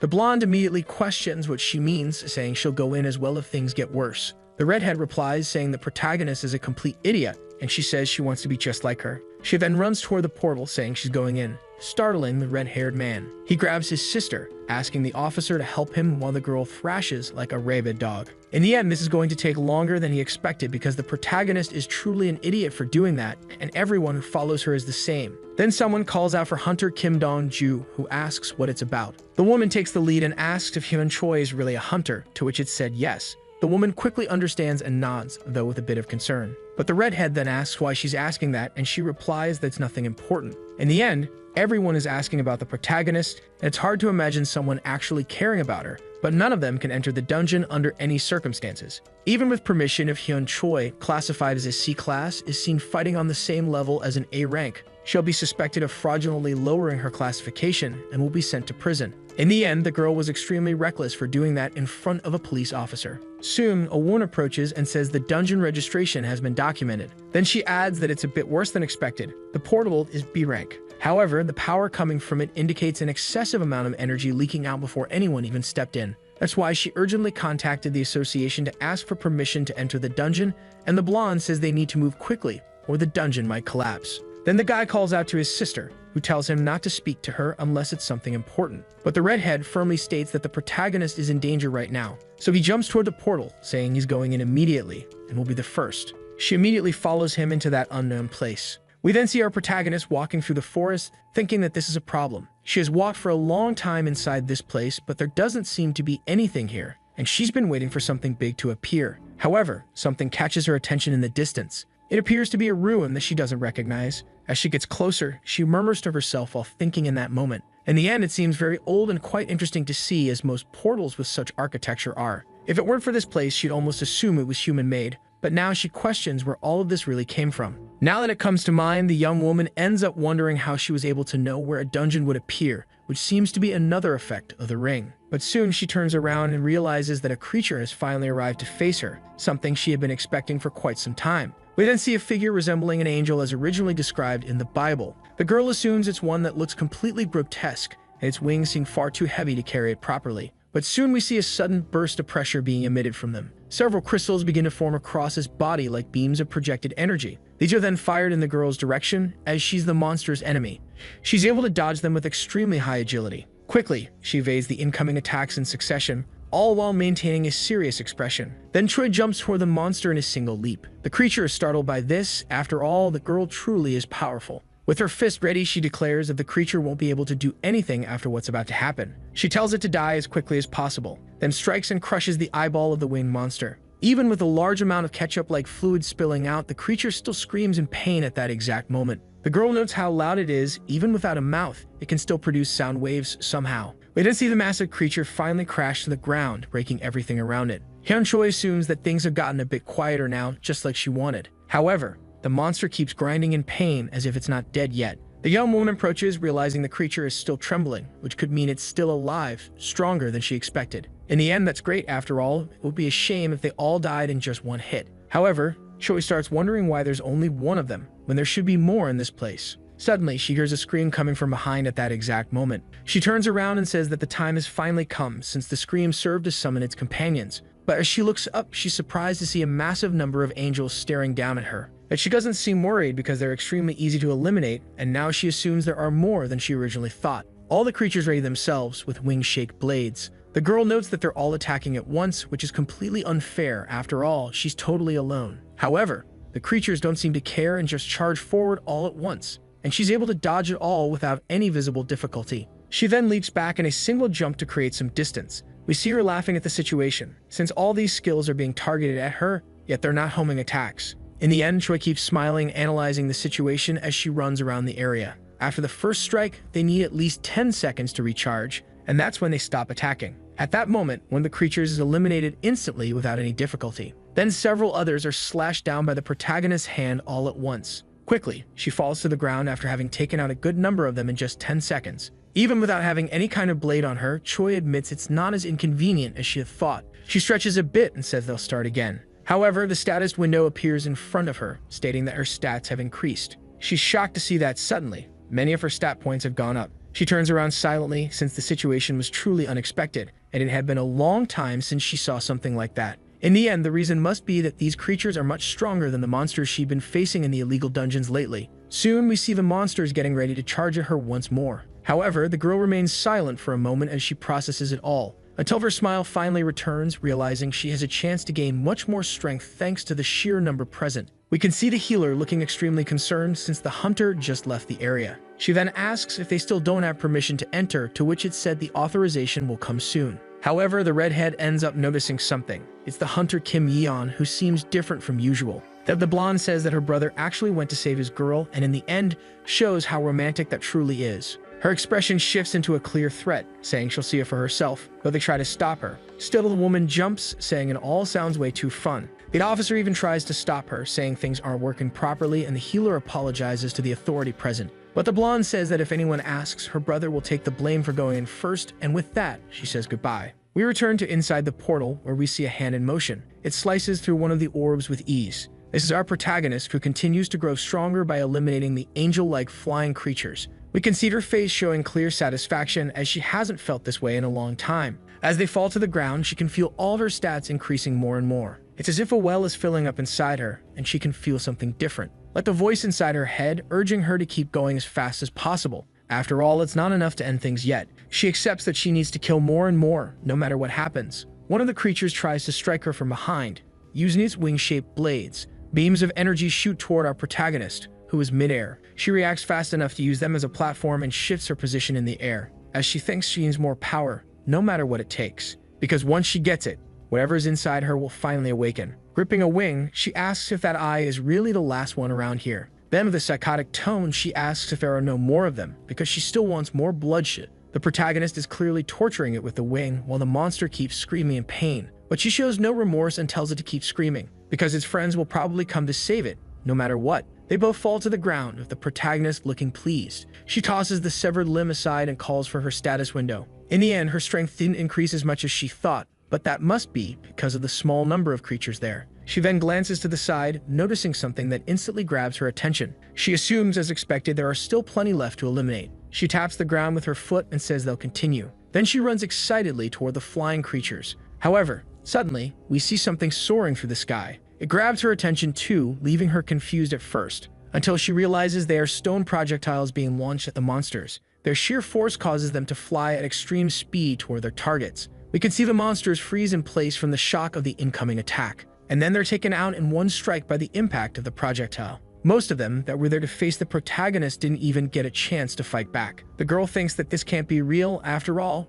she just lost her prey. She quickly turns around, asking who the despicable person was that did this, and she realizes it's her red-haired companion, who says she's causing a huge mess. The girl demands to know why he interrupted her, and he says she's making way too much noise and acting completely irrational. In the end, she's supposedly a C-rank hunter, and if she doesn't act like it, she'll probably end up in jail, which she knows. However, it's revealed that the creatures are at least B-rank, which should be impossible to defeat, and the other admits she hadn't noticed. Then the man puts his hand to his face, saying she really needs classification lessons to understand the monsters here. Because of the officer who's present, they now have to stage a scene where the girl was saved by him, which she quickly understands. In the end, she must continue pretending to be a C-rank until the B-rank dungeon is cleared in 3 days, which makes her extremely annoyed. The guy asks what the problem is while examining the item left behind by the creature. Then the redhead says she doesn't need to worry. He hands her something to clean herself up quickly and tells her to trust Nara, who's outside. Then it's said that Song A-kyung asked about her earlier and wants to know if she did something wrong.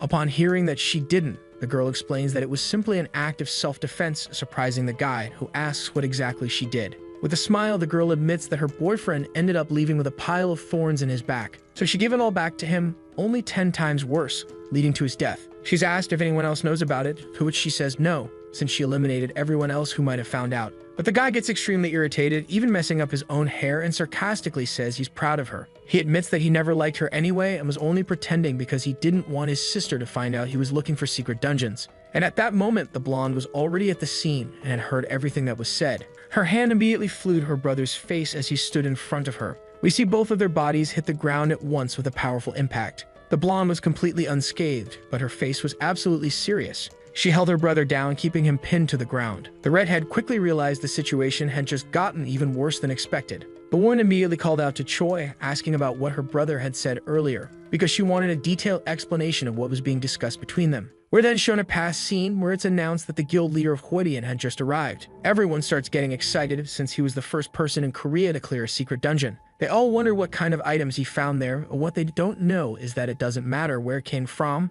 or anything like that, because no one has any real information about secret dungeons. There's only one thing that's certain, and we hear the blonde calling out to that man. It's revealed that the items from that place are extremely special, and the woman then asks whether he killed all his companions, and if he did all of that just to get a few stupid items from the dungeon. He remains calm and serene, before turning slightly to the side to look directly at her in that moment, and admits that he committed the act without any remorse, just as should be obvious. Suddenly, she lunges at him, filled with overwhelming rage. While yelling that he deserves to die for doing something like that, her tear-swollen eyes are revealed. Her fist flew toward the man in front of her, striking him with tremendous force and creating a devastating scene around them. Everyone starts running. After all, 2 S-rank hunters are clashing at that exact moment. But then we see the girl standing still, staring at the man. Her fist is beside his head, revealing that she isn't capable of killing him. And it's said that deaths inside dungeons reveal only one truth. With tears falling down his face, she asks why he did it. He could have gotten everyone out, but in the end, the weakest don't deserve to live.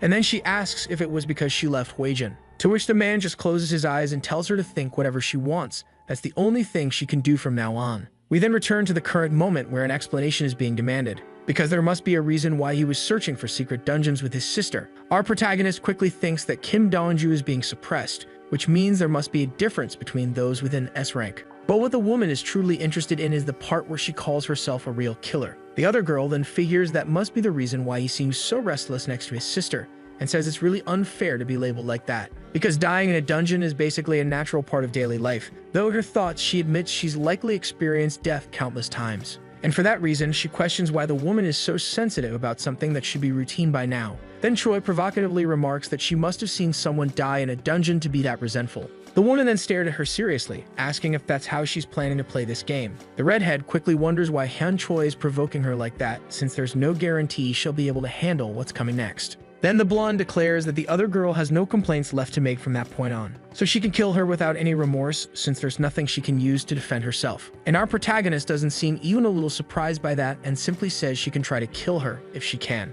In the end, Shui is curious because she wants to know just how powerful this person really is. But suddenly, we see the ground just broke apart at that moment because the woman realizes her brother's figure has just disappeared and been buried underground. She looks around for a moment, then processes and understands the situation. A hole was made so he could escape that way, and she questions how her brother dares to run away like that when he's right next to her. From underground, the man tells his Nuna to calm down a little. After all, she's putting way too much pressure on the people around her, which is really embarrassing for him. Then the protagonist says he's rising out of the ground like an actual zombie, and he's told to shut up. Right after, he adds that in any case, there's no need to provoke her since she's clearly crazy, as anyone can see. But Choi gets irritated by that and bites the guy's hand, asking who this idiot thinks he's calling crazy. Still, the blonde seems uneasy and tells Kim Dongju to take a step away from that woman. After all, from what she sees, her brother is the real crazy one for being close to someone who doesn't even care about killing and keeps going into dungeons with her. In the end, it's clear that the girl is using him for some other purpose. The redhead quickly tells her to listen for a moment since he was the one who asked for help. Because if they find the item, they can become more powerful.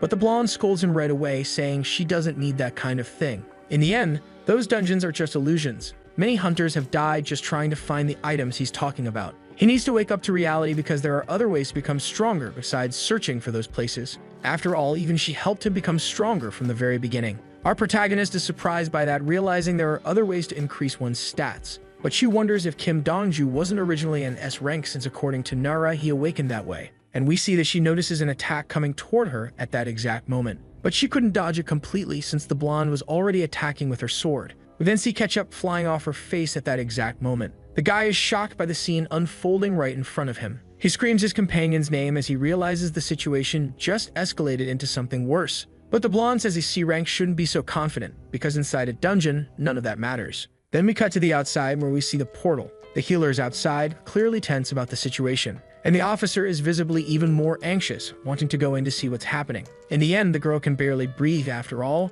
they still haven't received permission to enter. But the agent quickly approaches, calling for Officer Song Aekyeon, then announces that the raid clearance has just arrived. Back inside the portal, the redhead realizes his friend is more injured than he thought, but his sister says they'll clean out the dungeon as quickly as possible. However, he asks what's going to happen to his injured companion, to which it's said that if she's the weak type who dies from this, then it doesn't matter. Weak people are the ones who go looking for these hidden places, and the redhead immediately questions what's being said right in front of him at that moment, then admits that it's a bit harsh to say that out loud in front of her, but is told it's just the truth. In the end, the blonde can give exactly what's needed, and you should understand that. After all, she's the one who made him as strong as he is today. So the redhead replies that he understands that too. After all, that's why she left the Huijin Guild. We then see that 12 years ago, the first dungeon break occurred in Korea, resulting in over 10,000 deaths caused by the monsters. Among them were the relatives of those two siblings who were there. At one point, the sister became the head of the family for being the eldest, and the young boy asked what they were going to do. But all he saw was the look of someone completely hopeless in the end. After all, she had to be so young and still carry a massive weight on her shoulders at only 16 years old. But something ended up happening, her awakening as an S rank, which left everyone excited. The newspapers reported that she was the fourth person in Korea to awaken at that level and was currently being trained in the most effective way possible. However, people's attention was drawn to something else. They were wondering about her younger brother and speculating that this could be the appearance of something unprecedented. Since his awakening could be a miracle, they assumed that if he became an S rank, they could be called the miracle siblings. Soon we see some time later in a certain place where the boy is playing a soccer match. He charged toward the goal with full force, and at that moment, something awakened within him that caused the ball to shoot forward at an astonishing speed, tearing through the net and slamming into the wall, embedding itself into the rock as if it were a true shot from a high-caliber weapon. Everyone was amazed, and it was soon announced that he had awakened as a C-rank hunter. Then sometime later, we see him calling out to his sister, asking why she left the Huijin Guild. He then asked why she joined Peiyuk, saying they were passing up a great opportunity. But the blonde simply ignored him, saying he arrived just in time and told him to eat what was in the box. He then saw that it was a mana stone and asked why he was being given that. She said it was something quite rare and even had the ability to increase his stats if he ate one, and he shouldn't tell anyone. He got excited and asked if he could really have it, and she told him to eat it as fast as possible. She got it just for him.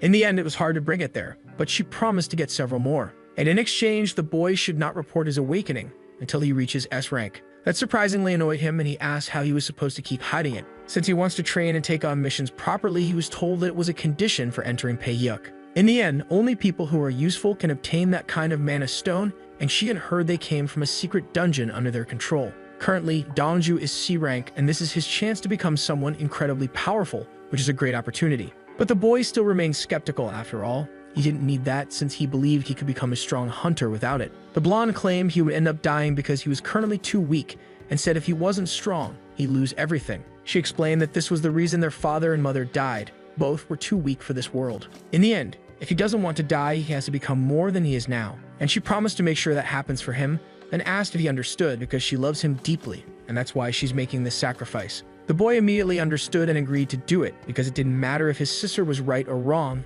he had no choice. Then we see a waterfall of blood forming. His body was trembling after devouring that mana stone. But in front of him, a hand stretched out as if calling for his attention. His sister knelt in front of him and quickly wanted to check his status. She looked at him seriously, wondering if he had gotten stronger. And the moment she saw his new B-rank status, Kim Mi-eun smiled brightly. She hugged him and said he had done a good job after all. No matter what happens, he just has to get stronger. The boy understood that because if he couldn't, he'd be nothing in this life. In the end, he couldn't let any other desire outweigh the desire to become stronger. The blonde then got excited that he understood and said they would leave that girl behind. But the redhead stayed silent once again, as if he were thinking about the words from his past. While stretching, Yan states that they should clear out the monsters before the boss, and since it's been a long time since they last competed, the redhead asks if she's aware of that. The blonde quickly replies that he must be hunting dungeons because he was influenced by that young woman, and in the end, it was said Dongju would grow stronger because of it. But the redhead says it was actually his sister who wanted him to become stronger,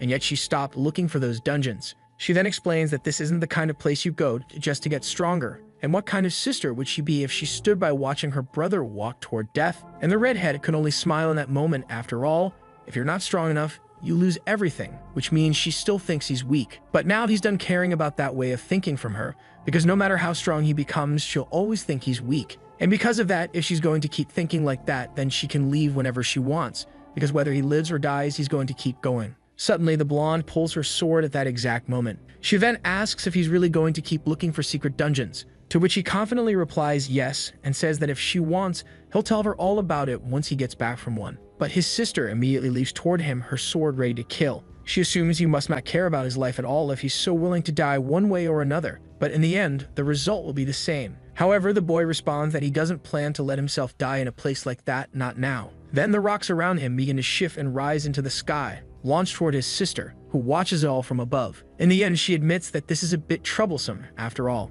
Still, all she has to do is completely crush that attack, which has no effect on her anyway. The redhead thinks to himself that his sister is all brute strength and no brains, and he'll have to stall a bit longer, prompting the protagonist to ask why. He quickly calls her an idiot because they need to wait for the other hunters to heal her, but the girl says she's already fine, actually. Not realizing the situation, the redhead ends up cursing and saying this isn't what it looks like, but then notices something that catches his attention. The girl begins standing up, saying she'll get up now and handle this situation. Then she thanks him, because thanks to her friend she was able to get good rest, and his sister seems to be very angry. The redhead tells her to wait a second, and asks how she's so fine like this. But the girl just stretches at that moment without any difficulty at all. Her body then begins to relax as if it had been waiting for this. She declares that now they're going to begin this fight all over again, the one that's been expected for a while. Immediately, the redhead tries calling out to Hyun Choi, who asks what he wants. He asks how much of that she heard just now, to which she replies that she heard the part where he called his sister crazy, didn't understand most of the rest,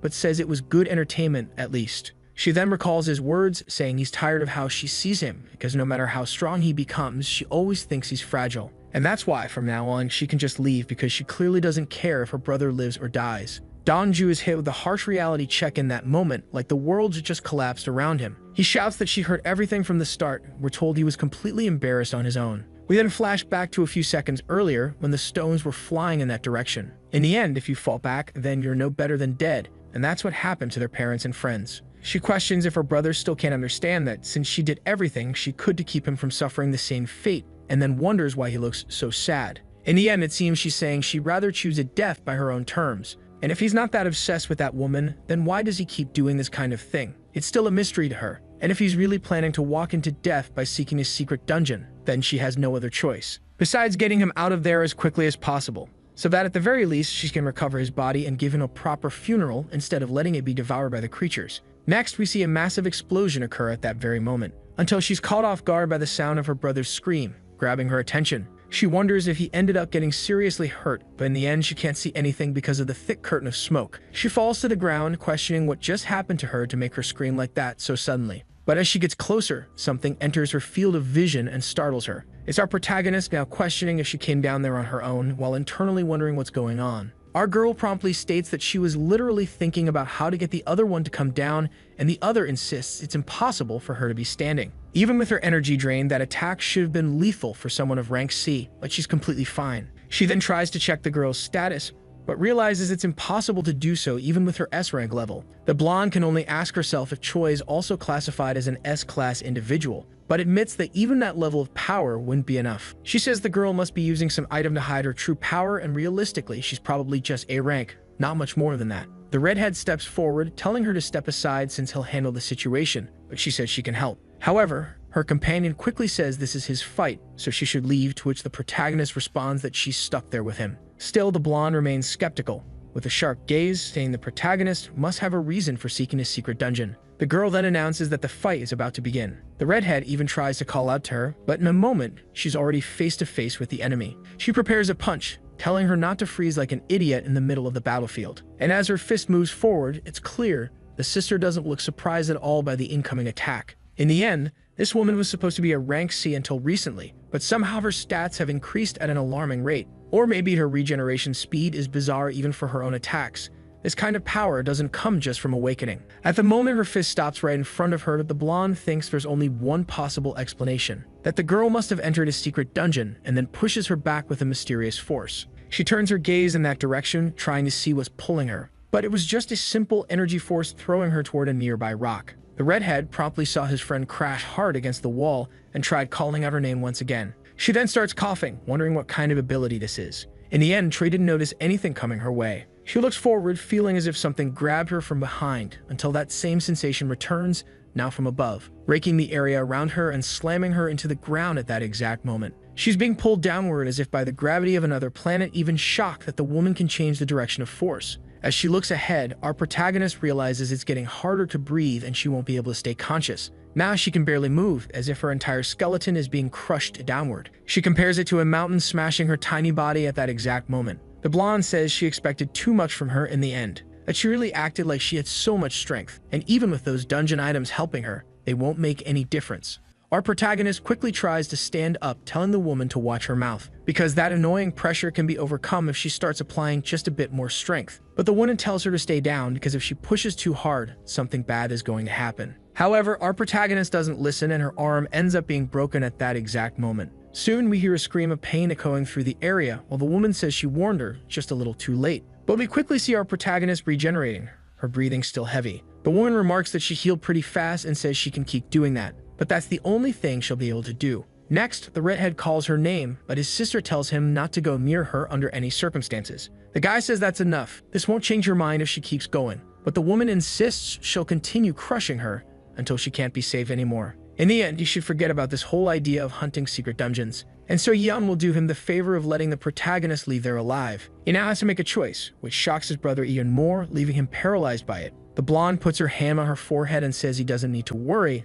After all, she's the only one helping him grow stronger all this time, because the redhead would have died a long time ago if he had continued on his own. In the end, he's too weak to survive in this world, and even now, he doesn't have the strength to beat her in a real fight. Then the man asks if she's finished rambling with that mouth of hers. At that moment, the protagonist starts laughing, saying that's exactly what people say for your own good in their twisted logic. She then remembers the words of her boyfriend, saying he was doing all of this for her. If it weren't for him, the protagonist would have been dead a long time ago. And so she wondered if he could understand everything that was being done in that moment. The truth was that the lies kept being used as if they were genuine, just to help others. She then declares that no one believes in that kind of garbage anymore, because the blonde is just manipulating people however she wants, thinking she's got the guts to take care of their lives. Then she says Kim Dongju can do whatever he wants, since he said he could become stronger in his own way. So now she says she'll be the one helping him because the two of them are practically the same in their convictions. And she tells Kim to stay by her side because she'll show him how things are really done. We now cut to another part of the portal where someone asks the officer where everyone is, and it said they need to find them quickly.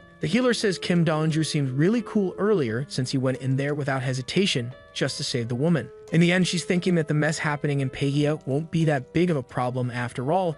That Hunter is extremely popular with the girls. But suddenly, something draws her attention upward. She asks if the sky has always looked so red like that, to which she's told no. And the redhead realizes it might be a sign of a dungeon break. The officer understands that it's a strong possibility, and that's why they need to clear the area as quickly as possible. We then return to where our protagonist is, and the stones around her are beginning to crack. Right now, we see that her body is creaking more and more due to the immense pressure being applied. The redhead calls out to her, telling her to stop because if she keeps going, she'll die. The blonde asks what this amateur is trying to do since in that condition, she can't even move. However, something makes her suddenly widen her eyes, because the scream ability was just activated, creating a shockwave. She quickly covers one ear, wondering what that was. It sounds like a beast growling while scratching its own throat with its claws. The redhead beside her is clearly struggling to endure it, and he thinks Hyun Choi is stronger now than she was before, back when they were in the black market. Even stronger than before they entered this dungeon, and he wonders how her stats could have increased so much in such a short amount of time. Suddenly, the blonde hears a distorted scream from the sky.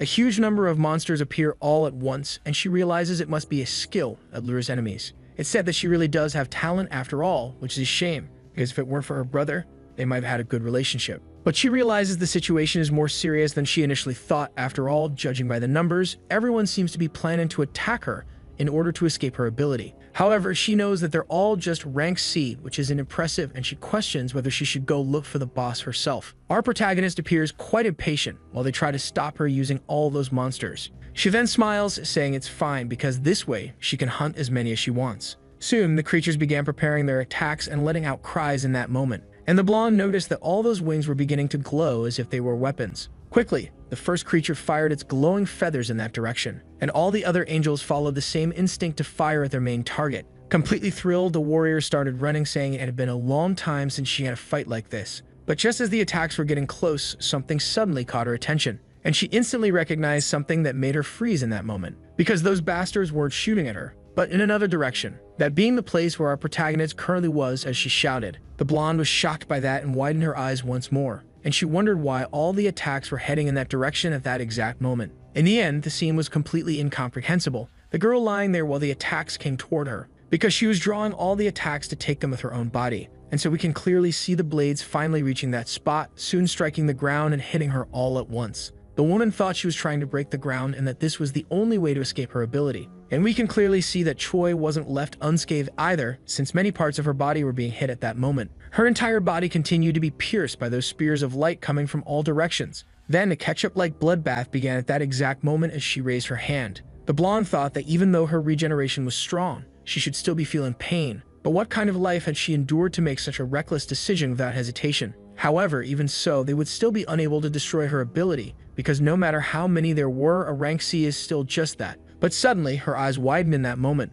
Then she wondered if she had made a mistake as she watched a cloud of smoke form. We can see what was left of the girl's arm as she admitted it hurt a lot. However, it still wasn't enough to free her from that gravity prison. So with clenched teeth, she admitted that with this amount of power, it still wouldn't be enough to do anything. She then looked up, questioning what those creatures were doing, and gave a mental order for them to attack harder and immediately. Thus, we can see that the mind control target had already been confirmed. Soon, the spears began turning red due to the increase in power as the system informed that a blessing had been applied. The entire scene turned red as the girl grew serious, her gaze fixed ahead, like a true predator about to be unleashed. Then a massive explosion erupted on the spot with an extremely powerful strike. The blonde watched all of it from a distance, paralyzed in that moment. Looking around, she realized the power of that last attack had been much greater. And as she looked up, she saw that one of the creatures had grown even stronger than before and had now reached rank A. She was stunned by that, as it shouldn't be possible for its level to increase so suddenly. But amid the smoke, we could see something forming. It was our protagonist with a sharper gaze than ever. She then advanced forward, her body fully regenerated, and with a step,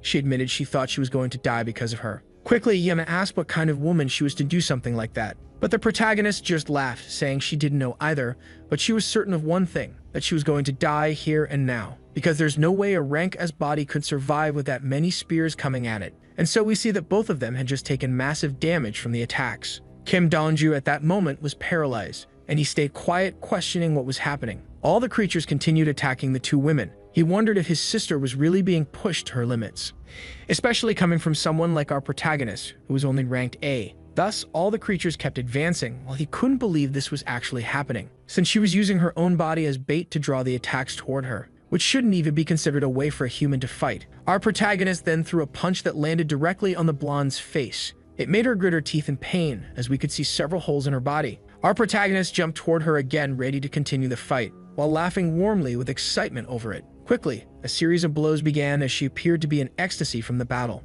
The blonde opened her eyes while defending herself, saying the other was completely insane. And then we saw the swing of a sword used in that very moment, cutting our protagonist's body in half along with her hand. She immediately began coughing up what looked like ketchup. Her body floated while the woman below laughed in triumph, for she had managed to catch her off guard just as planned. However, our protagonist remained silent even while suspended in the air, only to smile, saying she had been holding back the whole time, which made everything even funnier. And then she used her scream ability again, startling the blonde. All the creatures began to scream as they attacked once more. The one admitted she had let her guard down, though she hadn't expected the other to be able to use any ability in that state. Thus, swinging her sword, the warrior began dodging the blows while admitting it never ended. Normally, she'd enjoy wiping out all the creatures, but now she was getting annoyed because of it. Then suddenly, our protagonist appeared, asking if the other had waited long. Yum looked back, asking if even that kind of injury was healed by her ability. Our protagonist charged at her again with her fist, and just like that, the ketchup went flying. Sometime later, we see the remains falling to the ground.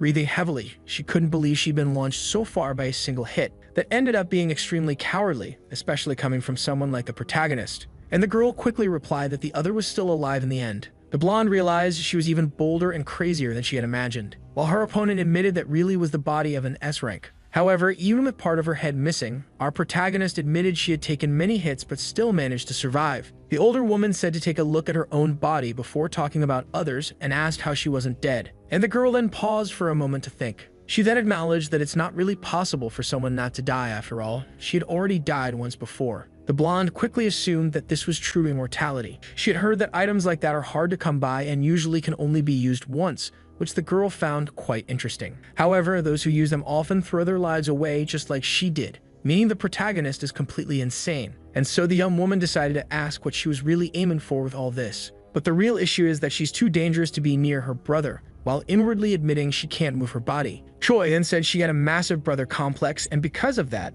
the redhead would never be able to date anyone.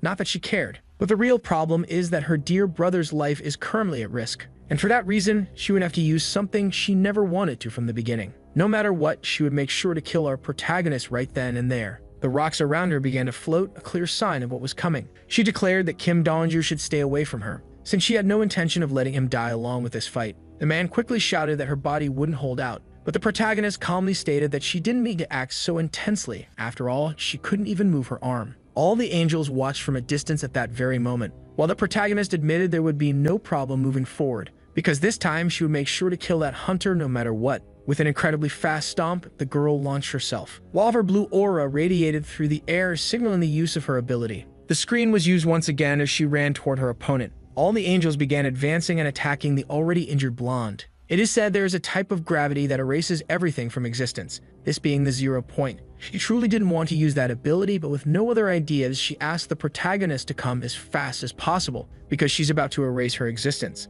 However, it's clear that her limbs still hurts despite everything. In the end, the wounds are too severe and the risk is still too high to take lightly. So she starts forcing her body even further, in order to lift that sphere that had formed in her hand above her head. Yan admits she's going to die either way, so she'll take all the monsters down with her. Thus, the creatures began being pulled into the mass field at that moment. The protagonist watched that, impressed, and then started laughing, saying she's sucking in everything around her. What a cool skill. Soon we could see that around the woman, the creatures began to distort due to spaghettification. Wood kept laughing, saying she was going a bit too far since she really would die if she went through with that. But the woman kept laughing. After all, she was going to die anyway, so at least she would leave a little gift for someone like the protagonist. The girl quickly took a step forward with absolute confidence, then jumped toward the sphere, saying she was going to love this. In the end, what we can see is that her smile never faded, not for a moment, because she was genuinely thrilled about what was coming. But the blonde said she was completely insane, though she might as well keep laughing while she could, because soon every trace of her existence would be erased by that imaginary mass. Then we shift to the outside where someone is typing on a keyboard. The woman questioned what was going on,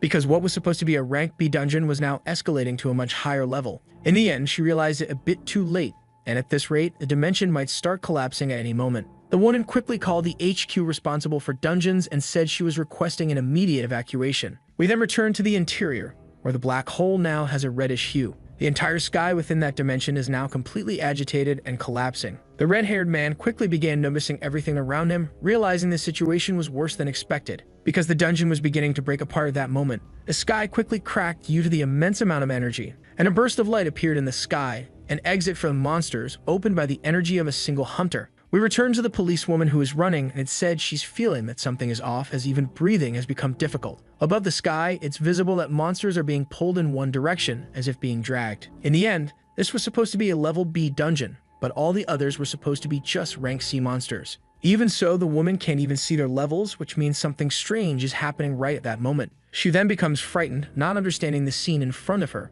because it's clear that two people are dueling while Kim Dong-ju watches. She wonders how Kim and Choi, a rank C hunter, is managing to hold her own in a fight against Yeon Han, who is rank S. In the end, the girl may be someone not listed in the current hunter records, and if that's really the issue, then she needs to capture the protagonist, but that will be impossible with the two of them battling at full power. If this continues, it's very likely the dungeon will break and many people will die, so it must be stopped, even if the police officer dies in the process because of it. The red-haired man quickly looked to the side, realizing the situation had just gotten even worse, since Officer Song A-kyun had just arrived. He told her to wait as things were getting out of hand, even for her. However, she went ahead and said their names while announcing that due to their energy, the dungeon was becoming destabilized. Therefore, her ability was being activated at that exact moment. Everyone there would receive an immediate downgrade to rank C. The red-haired man was the first to feel the effect, which made his body heavy. The protagonist and the blonde felt it too, making both of them stop. Then the woman's stomach burst due to the wound, and the other injuries across her body made her feel an all-consuming, agonizing pain. She quickly questioned why she was feeling so many injuries all at once. Soon, the status window opened, revealing that she had taken a debuff. Her vision began to fade as she admitted that the skill was draining her strength, and the black hole that was above the sky now began to disappear. Both energies started to unravel due to the woman's collapse at that moment, and so she lay in the middle of a pool of ketchup on the ground. Soon, the turbulent sky began to calm and return to its blue hue. It is said that this is a very powerful ability, but the damage also rebounds to its user, who now suffers from some permanent wounds. She acknowledges that the mana in the area has stabilized and that she suffered greatly from it, but honestly, it's a miracle she's still alive. She then asks Hyun-soo to begin treating the S-rank hunter as quickly as possible. The woman, while walking, wondered if she was okay because from a distance, she looked terribly injured, and as she approached, she realized the situation was even worse than she had imagined. Her condition is very critical, as there are numerous wounds on her body and her heart and lungs are at risk. It's normal for hunters to be dead in this state, but she's holding on remarkably well with the body of a C rank. At that moment, her staff began to glow, and Yeon-soo ended up saying it would take some time to heal the internal injuries, so she would begin with emergency treatment. But as soon as it started, visible improvement in the wounds could be seen. She also noticed this and said she would be able to heal her organs if it continued. However, looking ahead, she became confused at that moment, because that girl who had been fighting was now standing right in front of her. And so she asked herself how she was completely unscathed after all that. She questioned why she was there since it was the protagonist who had caused all these injuries, so she should stay away immediately. But Choi remained silent as she observed her opponent, and then brought her foot closer, saying that she was still breathing. The blonde's body remained motionless without any reaction. The redhead even tried to stop her, but she couldn't, because something faster ended up pushing her out of the way at that moment. Our protagonist was surprised by this action and wondered where she went after that hit, and she admitted that none of it made sense anyway, because he shouldn't let her go as he was trying to escape his sister's shadow. She then called out the name of the redhead who was holding the woman's body. Quickly, Kim Dong-ju told Yeon-soo to take care of his sister. The protagonist asked why he was choosing her once again,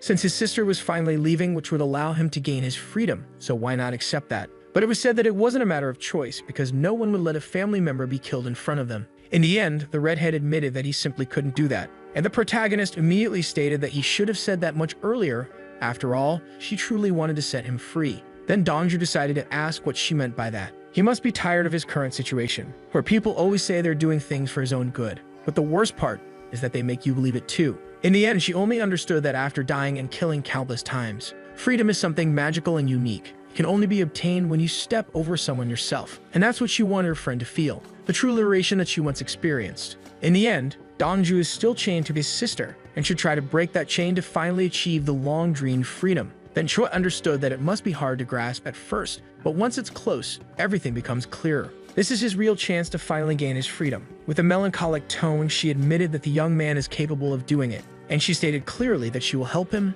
no matter what it takes. So the video ends here. If you don't want to miss the next part, activate the notification bell, and see you next time on Tob's channel.